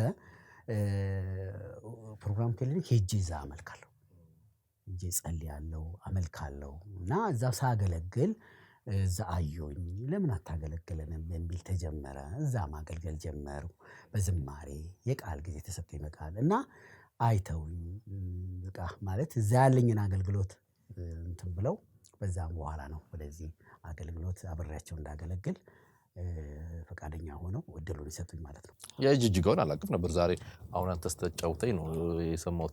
እንዴት ነበር የጅጅጋ አገልግሎት? ጅጅጋ እንግዲህ ጅጅጋ ለ3 ዓመት ያህል እስከ ቶጎጫሌ ድረስ አገለግል ነበር። ቶጎጫሌ ማለት አሁን እንግዲህ አስፋልቱ ነው ምንድነው፣ ግን ህልም ያለ በረሃ እዛ ስትደርስ ጠቅላላ አዋራ ባዋራ ሆነህ ነው ሌላ በቃ እንትን የምትደርሰውና መንገዱም አልተሰራም ነበር። ከዛ በኋላ ያው እንትን ነው ቶጎጫሌ ማለት ቦርደር ነው። እዛ ሶማሌ ትገባና እቃ ገዝተህ ምን ብለህ ወደ ትመጣለህ። የሆነች ወንዝ ነገር አለች እንደዛ ነው እና ከ12 ሰዓት በኋላ እዛ አትቆይም፣ ቶሎ ብለህ ትወጣና ኢትዮጵያ ቦርደር ላይ ትገባለህ እና እስከዛ ድረስ በዚህ በኩል ደግሞ እስከ ዶሎ ድረስ ሄጄ አገልግያለሁና የጅጅጋው አገልግሎት በጣም ደስ የሚል ማለት የእግዚአብሔርን ጸጋ ያየሁበት እዛ በረሃ ላይ ፀሐይ ነው፣ በጣም ከባድ ነው እና ፍቅር የሆነ ህዝብ ያለበት በቃ ማለት ለአገልግሎት የሚያነሳሳ ህዝብ ነው የጅጅጋ ህዝብ። አረሳውም አብሬያቸው ያሳለፍኳቸውን ጊዜያቶች እና ከጎኔ የነበሩ ዶክተር መንክር በጣም የተወደደ ፍቅር የሆነ ወንድማችን ፍቄ በጣም ፍቃዱ የሚባል በጣም የሚገርሙ ሰዎችን እግዚአብሔር ሰጠኝ። ስቲል እስካሁን ድረስ እንገናኛለን፣ እንደዋወላለን። ስለ አገልግሎቴ ይጸልያሉ፣ አይዞህ ይሉኛል፣ በርታ ይሉኛል እና ልዩ ጊዜ ያሳለፍኩበት እና ደግሞም እግዚአብሔር በአገልግሎት በጸጋ አገልግሎት ደግሞ እያሳደገኝ የመጣበት ጊዜ እንደሆነ ነው የማስበው። ያ የነ ጅጅጋን የዚህ የቶጎጫሌዎቹን ካነሳ እኔ ያጨበር አገልግሎትንም ገጠመኝ ወና ሰው ደስ ይለኛል ጫካ ካላደርኩ ብለ ደክሞኝ ያው በዓል ስለሆነ ፈገግ እያልን ዛሬ ምን ጨበጠው ብዬ ነው እንትደው ምንድነው ለቢያንስ ለ5-6 ሰዓት ያህል በእግር ተጓዝን እና አቅጣጫ ስተን ነው የተሄድነው በዚህ ባጨበር በኩል እስከ ዳሙ ድረስ ደሙቴ የሚባል ተራራማ ሀገር ነው እና ስንሄድ መሸ ማለት ነው መሸ አሁን ገጠር ላይ ደግሞ ያው 12 ሰዓት ላይ ጨለማ ይሆናል ይጨለማ ዛፎች ምኖች ስላል ይጨለማ እና 1 ሰዓት ምናምን ሆነ ድግድግ ጨለማ ነው ያው ቀን ብርሃን በነበረ ጊዜ ያው እዛ ደርሰናል ይለኛል ወንድም ብርሃን የገጠር ሰው ደግሞ እንደዛ እኔም ልምድ አለኝ እቺናት አሜሪካን ቆይቶ የመጣ ወንድም ነው ይዞኝ የሚሄደው ብርሃኑ ይባላል ወንድም ብርሃኑ ይባላል እና በጣም የተወደደ ወንድም ነው እና ያውቋል ኤሪያውን ግን ቆይቶ ስለመጣ እንትን ብሎታል እና ያን ተራራ ይታያል እሱ ጋር ነው ምናምን ይለኛል ኦኬ በቃ በተስፋ ትሄዳለህ ስትደርስ ይሄ እስቲ ቁልቁለቷን ደግሞ እንውረድ ምናምን ስንወርድ ዳገት ስትወጣ ምንም እንትን አይሰማህም ብዙ ጊዜ ግን ቁልቁለት ስትወርድ ይሄ ሲደክም በጣም ከባድ ነው እና በኋላ አንድ በቃ ቦታ ላይ በፍጹም በቃ አልሄድም አልኩት በቃ እኔ ምን ነው ሲለኝ በቃ እኔ ደክሞኛል በቃ እዚሁ ነው ማድረው አልኩት ኧረ እባክህ አውሬ ምናምን የፈለገ ነገር ይሁን ጌታ እዚሁ ነው ማድረው አልኩት በኋላ እባክህ ብሎ ትንሽ ቆየን ትንሽ ረፍት አገኘው ከዛ በኋላ በቃ እዛ ከኔ ጋር በቃ እሱም ወሰነ በቃ ምን ታደርገዋለህ በቃ እና ጌታ ሆይ ያለ በቃ እንትን ሲል ድምጽ ሰማን ምንድነው እኛን በቅሎ ምናምን ይዘው ሊቀበሉን የሄዱ ሰዎች ነበሩ ሌላው እንትን እና አተውን መንገድ ተሳስተናል እና አተውን ሲመለሱ ወደ ቤት ደርሰናል እኮ ያለኝ ነበር እና ሲመለስ እግዚአብሔር እርዳታ በቃ እዛ ይዘውን ሄዶ እኔ በተለይ በጣም ደስ የሚለኝ እዛ በጣም እንደው እስከዛሬ ድረስ ጌታን የማመሰግነው ምንድነው አንድ እናት ነበሩ እዛ ቁጭ ብለው የሚያመልኩ የነበሩት እና ብዙ አገልጋዮች ሄደው እዛ አገልግለዋል ያንን ኤሪያ በጣም አገልግለዋል እና ትልቅ እናት ናቸው የአቶ ካሳ እናት ናቸው አቶ ካሳ የራቡ ይባላሉ እና የሳቸው እናት ናቸው እና ካገልግሎት ደግሞ ህዝቡ ይጠብቀኛል እንዳገለግል ካገለገልኩ በኋላ እኔ መውደቅ ነው የፈለኩት በቃ ቶሎ ብዬ አገልግዬ ደክሞኛል በጣም እና የተዘጋጀ እንትን ፍራሽ አለ እዛ ላይ መጥቼ ወደኩ ማለት ነው ፕሮግራሙ አልቆ ማለት ነው ከዛ መጣ አቶ ካሳ መጣና ተክያለኝ እናቴ ያ ልጅ መጥቶ ከዘመረ ጌታን እቀበላለሁ ብለውኛል አሉ ጌታን አሁን በጣም ብዙ ጊዜ ተመስክሮላቸዋል ነው ኧረ ዘመራለሁ ለዚህ አይደለም እንደ መጣሁት አልኩኝና አንድ ሰው ፊት እንግዲህ ታየ በቃ ትልቅ ህዝብ እንዳለ ዘመርኩኝ ማለት ነው እኔ በጣም ደስ ያለኝ እና ዘመርኩኝ እና ጌታን በኔ እጅ ተቀበሉት እዛው ጌታን ተቀበሉ እና አረሳውም ያን እና ጌታ ሆይ በቃ ያ ሁሉ ድካም ጠፍቶ ሌሊቱን እያመሰገንኩ አደርኩ እና አንዳንድ ጊዜ እግዚአብሔር በሆኑ ነገሮች ውስጥ የሚያሳልፈን የሆነ ሚድኑ ሰዎችን አይቶ ሊሆን ይችላል በእኛና አላውቅም ያንን እግዚአብሔር እንዴት እንዳደረገው በጣም የእግዚአብሔር ፈቃድ ሆኖ እኛ እናት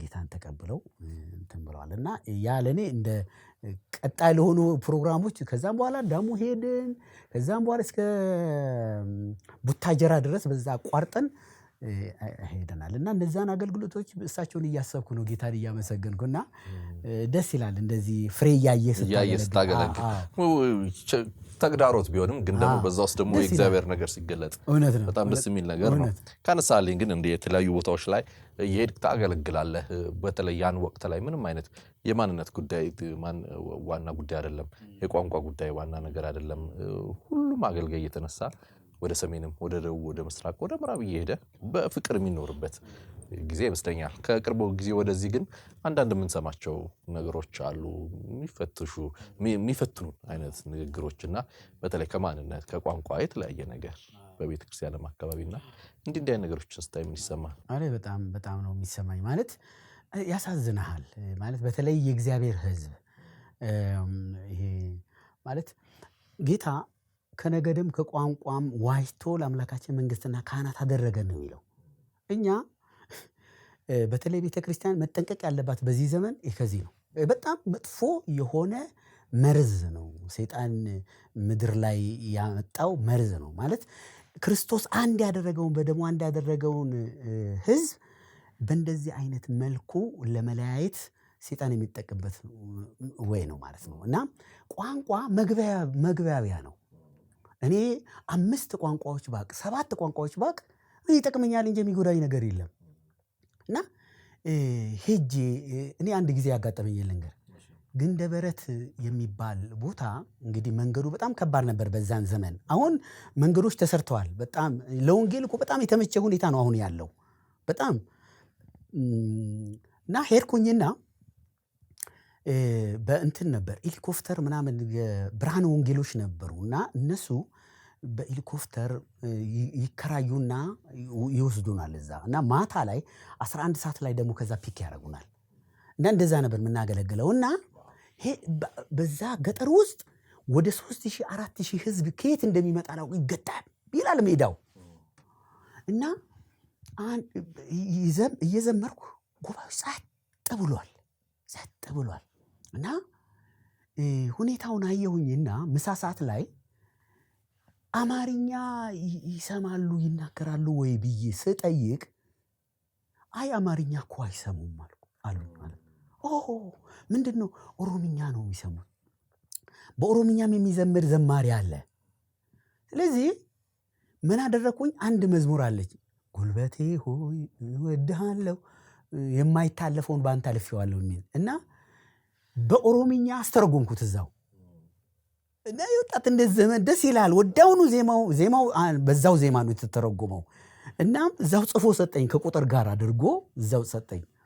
ከዛ ያንኑ አጠናሁት ምሳ ሰዓት ላይ አጠናሁኝና ከሰዓት በኋላ ያለው ፕሮግራም ላይ በኦሮምኛ ዘመርኩት ማለት ዋቃቂያ እንጀላን ምናምን አሁን ረስቼዋለሁ።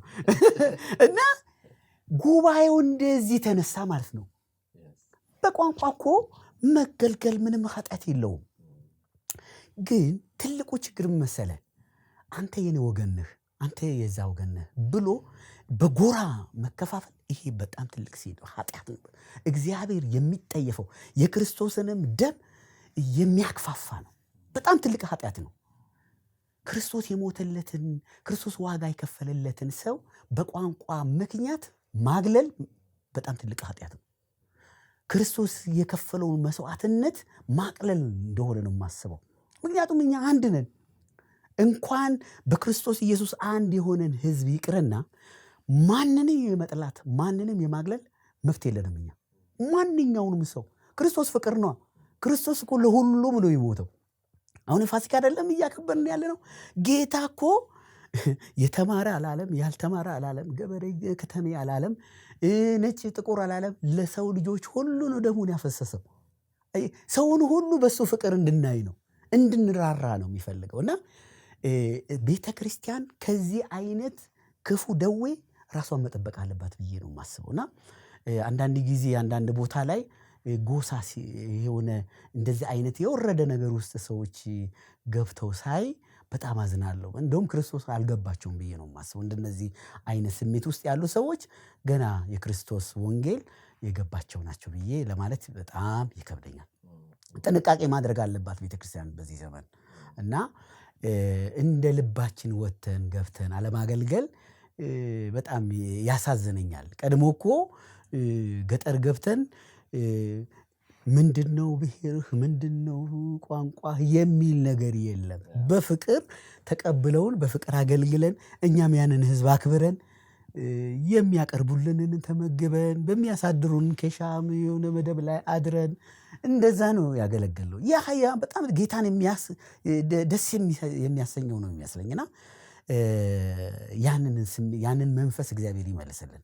አዳዲስ ልጆችን የመስማት ነገር አለ። ዝማሬ አሁን የሚወጡትን እና እንዴት ታያለህ የዝማሬን አገልግሎት?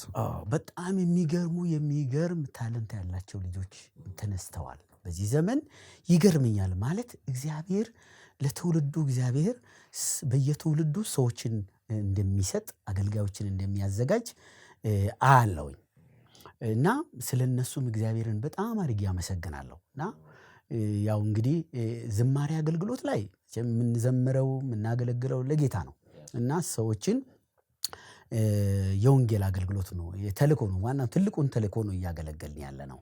ስለዚህ ግን ጥንቃቄ ማድረግ አለባቸው ብዬ አስባለሁ። በተለይ ወጣቶች እንደው በዚህ አጋጣሚ ልናገረው የምፈልገው ምንድነው አገልግሎት ኮምፒቲሽን አይደለም። አገልግሎት ታለንታችንን የምናሳይበት መድረክ አይደለም። አገልግሎት በትህትና መንፈስ የእግዚአብሔርን ሐሳብ ለሰዎች የምናቀብልበት ነው። እና አንዳንድ ጊዜ በጣም ጥሩ ጸጋ አላቸው። በእርግጥ ይሄን ስለ ሁሉም እንደዛ አይነት ስሜት ውስጥ ናቸው ማለት አይደለም። በጣም እግዚአብሔርን ፈርተው እግዚአብሔርን አክብረው የሚያገለግሉ በጣም ትሁት የሆኑ ፖላይት የሆኑ በጣም የሚያስገርሙ ልጆች አሉ። በጣም ብዙ አሉ። ደግሞ አልፎ አልፎ ደግሞ የኮምፒቲሽን አይነት ነገር ሳይ ዋው በቃ እላለሁና ኮምፒቲሽን አይደለም። እንደተሰጠን ጸጋ መጠን ነው የምናገለግለው። እግዚአብሔር በአንተ በሰጠህ ጸጋ መጠን ታገለግላለህ። እኔ በተሰጠኝ ጸጋ መጠን ነው ማለት እግዚአብሔርም የሚጠይቀኝ በተሰጠኝ ጸጋ መጠን ነው። እግዚአብሔር ጻድቅ አምላክ አይደል?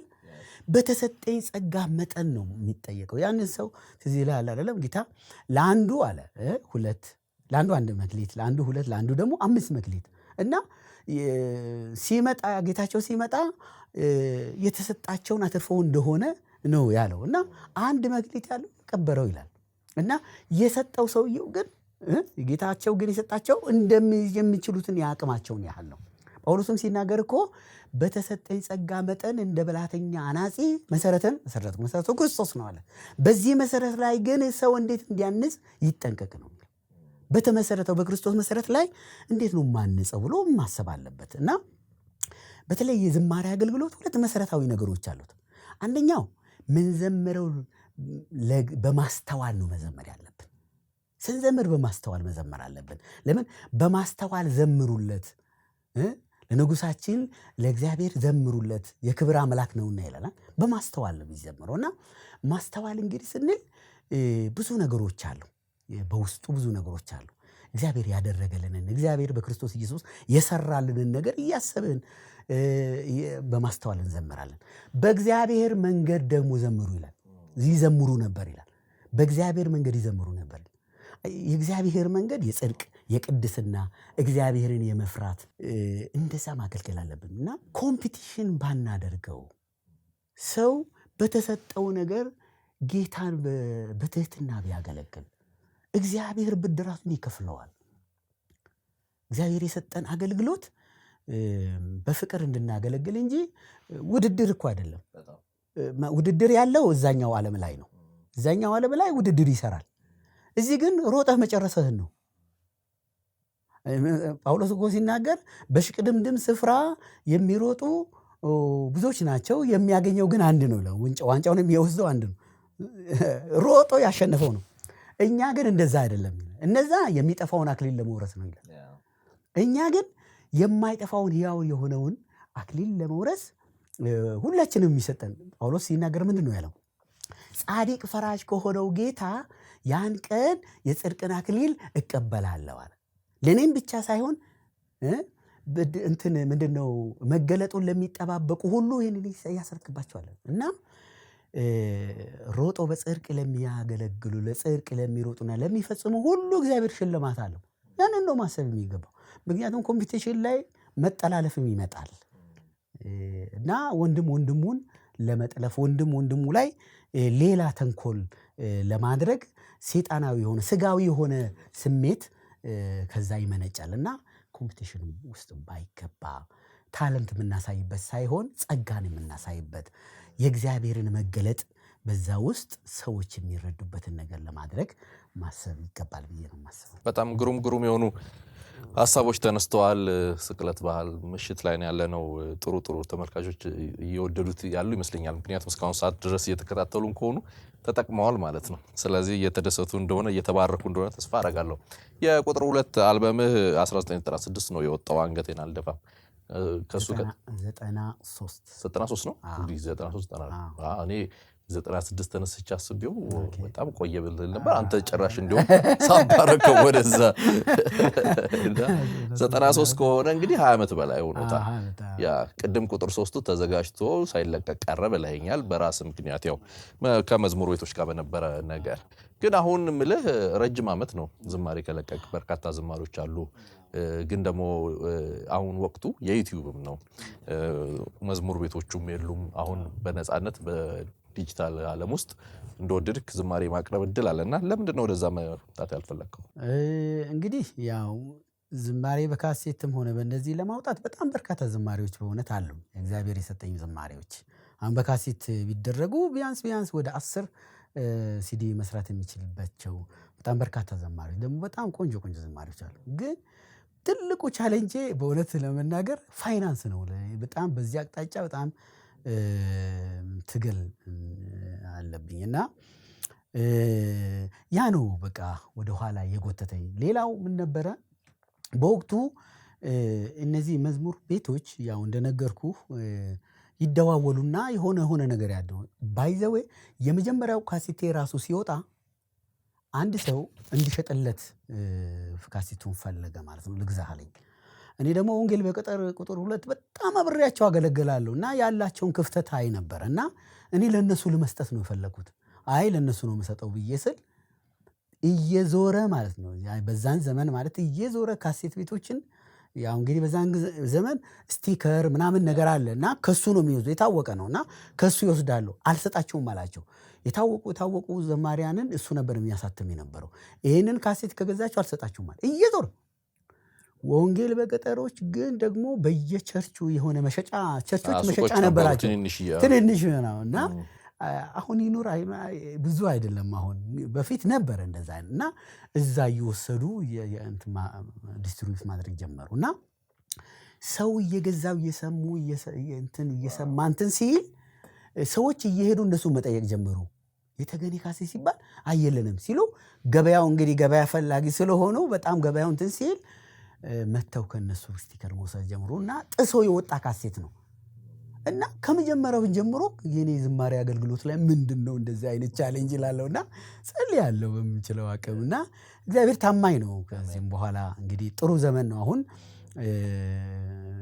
ሰዎች በተለያየ ሚዲያ መዝሙሩን የሚሰሙበት የሚጽናኑበት እንትን ነውና አሁን ተደራሽነቱ ዓለም አቀፍ ነው የሚሆነው እና አሁን እየገባኝ መጥቷል። እኔ በፊት እኔ ካሴት አይደለም የሚያኖረኝ ጌታ ነው የሚያኖረኝ። በእውነትም ደግሞ ጌታ ነው እስከዛሬ ድረስ ያኖረኝ እና ለመጠቀም አልዘመርኩም፣ ለማግኘት አልዘመርኩም። ለእግዚአብሔር ክብር ፈቃዱን ለማገልገል ሞክሬያለሁ እና አሁን የፋይናንሱ ችግር ነው። ዛሬ አሁን አንድ ትራክ ለመስራት በጣም ከባድ ነው። በጣም ብዙ ነው። ስቱዲዮ በጣም ከባድ ነው። ያንዳንዱ የሚጠይቅ ነገር አለ እና እግዚአብሔር ቢረዳኝ እኔ ባለፈው ጊዜ እቺ ባይኖች ከታየው የምትለዋን እንደው ሰዎች አስቸግሬ በዚህ ነገር ተሳተፉ ምናምን ብዬ በጣም በውጭ ያሉት ወንድሞቼን ሁሉ እንደዚህ እንትን ብዬ አልቆ ሁሉ ነገር አልቆ 2 ሳምንት ከሚቀጥለው ሳምንት እንለቀዋለን ብለን ስንል ያን ጊዜ አንድ ወቅት ላይ የሆነ ኢንተርኔት ምናምን እንትን ብሎ ነበር እና እሱ ሲከፈት እንለቃለን ብለን ስንል የኮምፒውተሩ ቫይረስ አታክ አደረገውና ሙሉ እንትኑን ከኔ ጋር ሌሎች ዶክመንቶችን ጠቅላላ አጠፋው። በጣም ውስጥ ያዘነ በጣም እና ከዛም በኋላ ተውኩት። በቃ እንግዲህ ብዬ ጌታ በራሱ ሰዓት ደግሞ ጌታ ይረዳኛል እና አሁን ደግሞ አንድ ወንድም አይዞህ ምናምን በሚል እንትን ብዬ ዘማምሬያለሁ። ቀረጻ ምናምን እንደዚህ ይቀረኛል። ጌታ ቢረዳኝ እነዛን ሁኔታዎች ፈጽሜ እሷን ለቅና ሌሎችንም እንደዚሁ ነጠና የመስራት ያልወጣውንም ያንን ካሴት እንደገና እንግዲህ ቆይቷል ትንሽ ያልተለቀቀውንም ካሴት አስተካክሎ እንግዲህ ቮይሶች ድምጾች ይለያያሉ አሁን ያለው እንትንና ያንን አድርጌ በአዲስ አገልግሎት የመምጣት ሐሳቡ አለኝ። ያ ምክንያቱም በጣም ምን ወዳቸው በርካታ ዘማሪዎችን ሰተህናል። እየተባረክን ነው፣ እየተጠቀምን ነው በአገልግሎት። ግን ደግሞ ውስጥ ያለው ጸጋ መዳፈን የለበትም። በተለይ ደግሞ ተመልካቾች ይሄንን የሚመለከቱ በመላው ዓለም ያሉ አስፈላጊ በሆነ ነገር ልባቸው እንደተሰማቸው እንዲያደርጉ የዝግጅት ክፍላችን መልእክት ነው። ምክንያቱም ጸጋዎች እንዲቀጥሉ አገልግሎቶች መስፋት ስላለባቸው ካንተ ጋር ቆይታ እንደሚኖረኝ አብረውኝ የሚያገለግሉ ወዳጆች አሉ እዚህ ኤክሌሲያ ላይና ስነግራቸው ጨዋታ ብቻ ሳይሆን ማድረግ ያለባችሁ እንደው ትንሽም ነገር ማድረግ አለባችሁ ብለው የፍቅር ስጦታ ልከዋል። ለመጋቢ ዘማሪ ተገኔ ቦጋለ ብለዋል። ይሄው አስረክቤያለሁ ፊት ለፊትና እጅግ አድርገን ነው የምናመሰግንህ። በዓላችንን አብረህን ስላሳለፍክ የትንሣኤ የስቅለትን ምሽት አብረህን እነዚህን ግሩም ዝማሬዎች እያገለገልክ እየዘመርክ አብረህን ስላካፈልከን የህይወት ምስክርነት እጅግ አድርገን እናመሰግናለን። በመጨረሻ አለኝ ሳይዘመር አንላቀቅም የምትለው ነገር ካለ ግን ላንተ ድሉ ልስጥ። እኔም እጅግ አድርጌ አመሰግናለሁ። አስበህ ስለጋበዝከኝ እግዚአብሔርን አመሰግናለሁ። ይህንን ሁሉ ዘመናት የተሸከመኝን ጌታ እሱን በጣም አድርጌ አመሰግናለሁ አምላኬን እግዚአብሔርን። በዚህ ውስጥ ሁሉ ደግሞ ከጎኔ ሆና አይዞህ እያለችኝ አበረታታችኝ ባለቤቴን መስኪን እጅግ አድርጌ አመሰግናለሁ።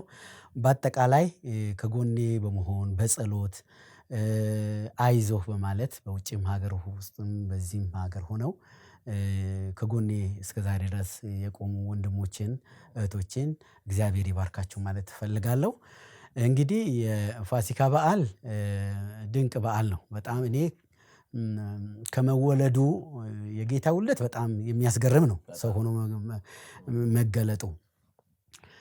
ግን ደግሞ በመስቀል ላይ የሰራው ስራ ድምዳሜ ነው። በቃ ለህይወታችን የእግዚአብሔርን መንግስት እንድንወርስ ያደረገን ነገር ምንድነው? ሞቱና ትንሣኤው ነው። እና በዚህ በሞቱና ትንሣኤው በዓል ላይ ማወቅ የሚገባል ነገር ምንድነው? ሁልጊዜም ያው እኛ የእግዚአብሔር ቃል ትንሣኤን የምናስበው ለአንድ ቀን አይደለም። እኛ ሁልጊዜ በየዕለቱ የጌታን የኢየሱስ ክርስቶስን ትንሣኤውን ማሰብ አለብን ብዬ አስባለሁ። እና በዚህ ጊዜ ቤተ ክርስቲያን ቅዱሳን በአጠቃላይ ይሄ መጨረሻው ዘመን መሆኑን ለመናገር ብዬ ነው። ምንድነው? የፍጻሜ ዘመን ላይ ስለሆንን ተዘጋጅተን ልንጠብቀው ይገባል። ጊዜው በጣም አጭር ነው። ጊዜው የጌታ መምጫ በጣም የቀረበበት ዘመን ነው። ሁኔታዎችን እያየን ነው።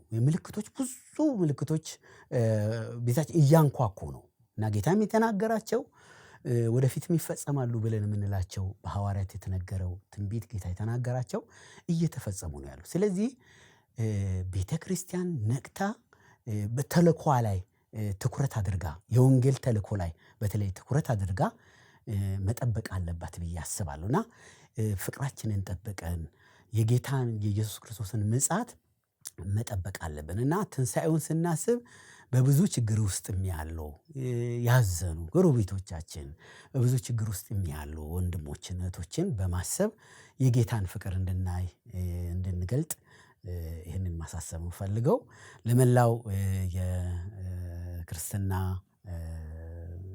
አማኞች በውጭም በውስጥ ላሉ እንኳን አደረሳችሁ፣ እንኳን ለፋሲካው በዓል አደረሳችሁ ማለት እወዳለሁ። ጌታ ይባርካችሁ። በጣም እናመሰግናለን ተጌ። አለኝን ዘምረን እንለያያለን።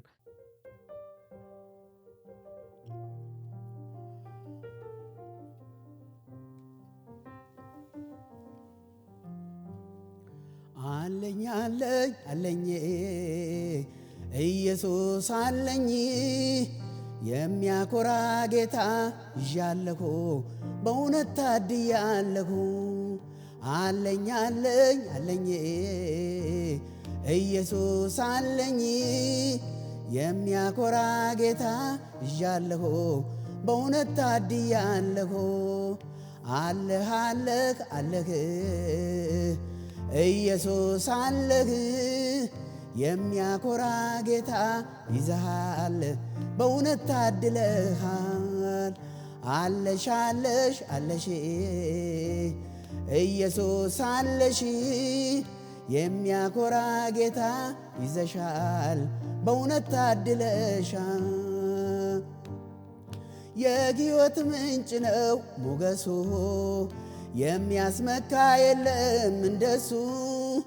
እግዚአብሔር አምላክ ኃይሌ ነው ክብሩን እያየሁ ይኖራለሁ። በእጆቹ መዳፍ ቀርጾኛል። በዘላለም ፍቅሮ ወዶኛል። ታዲያ ምን አስክቶኝ እፈራለሁ? ኢየሱስ የጌቶች ጌታ ነው።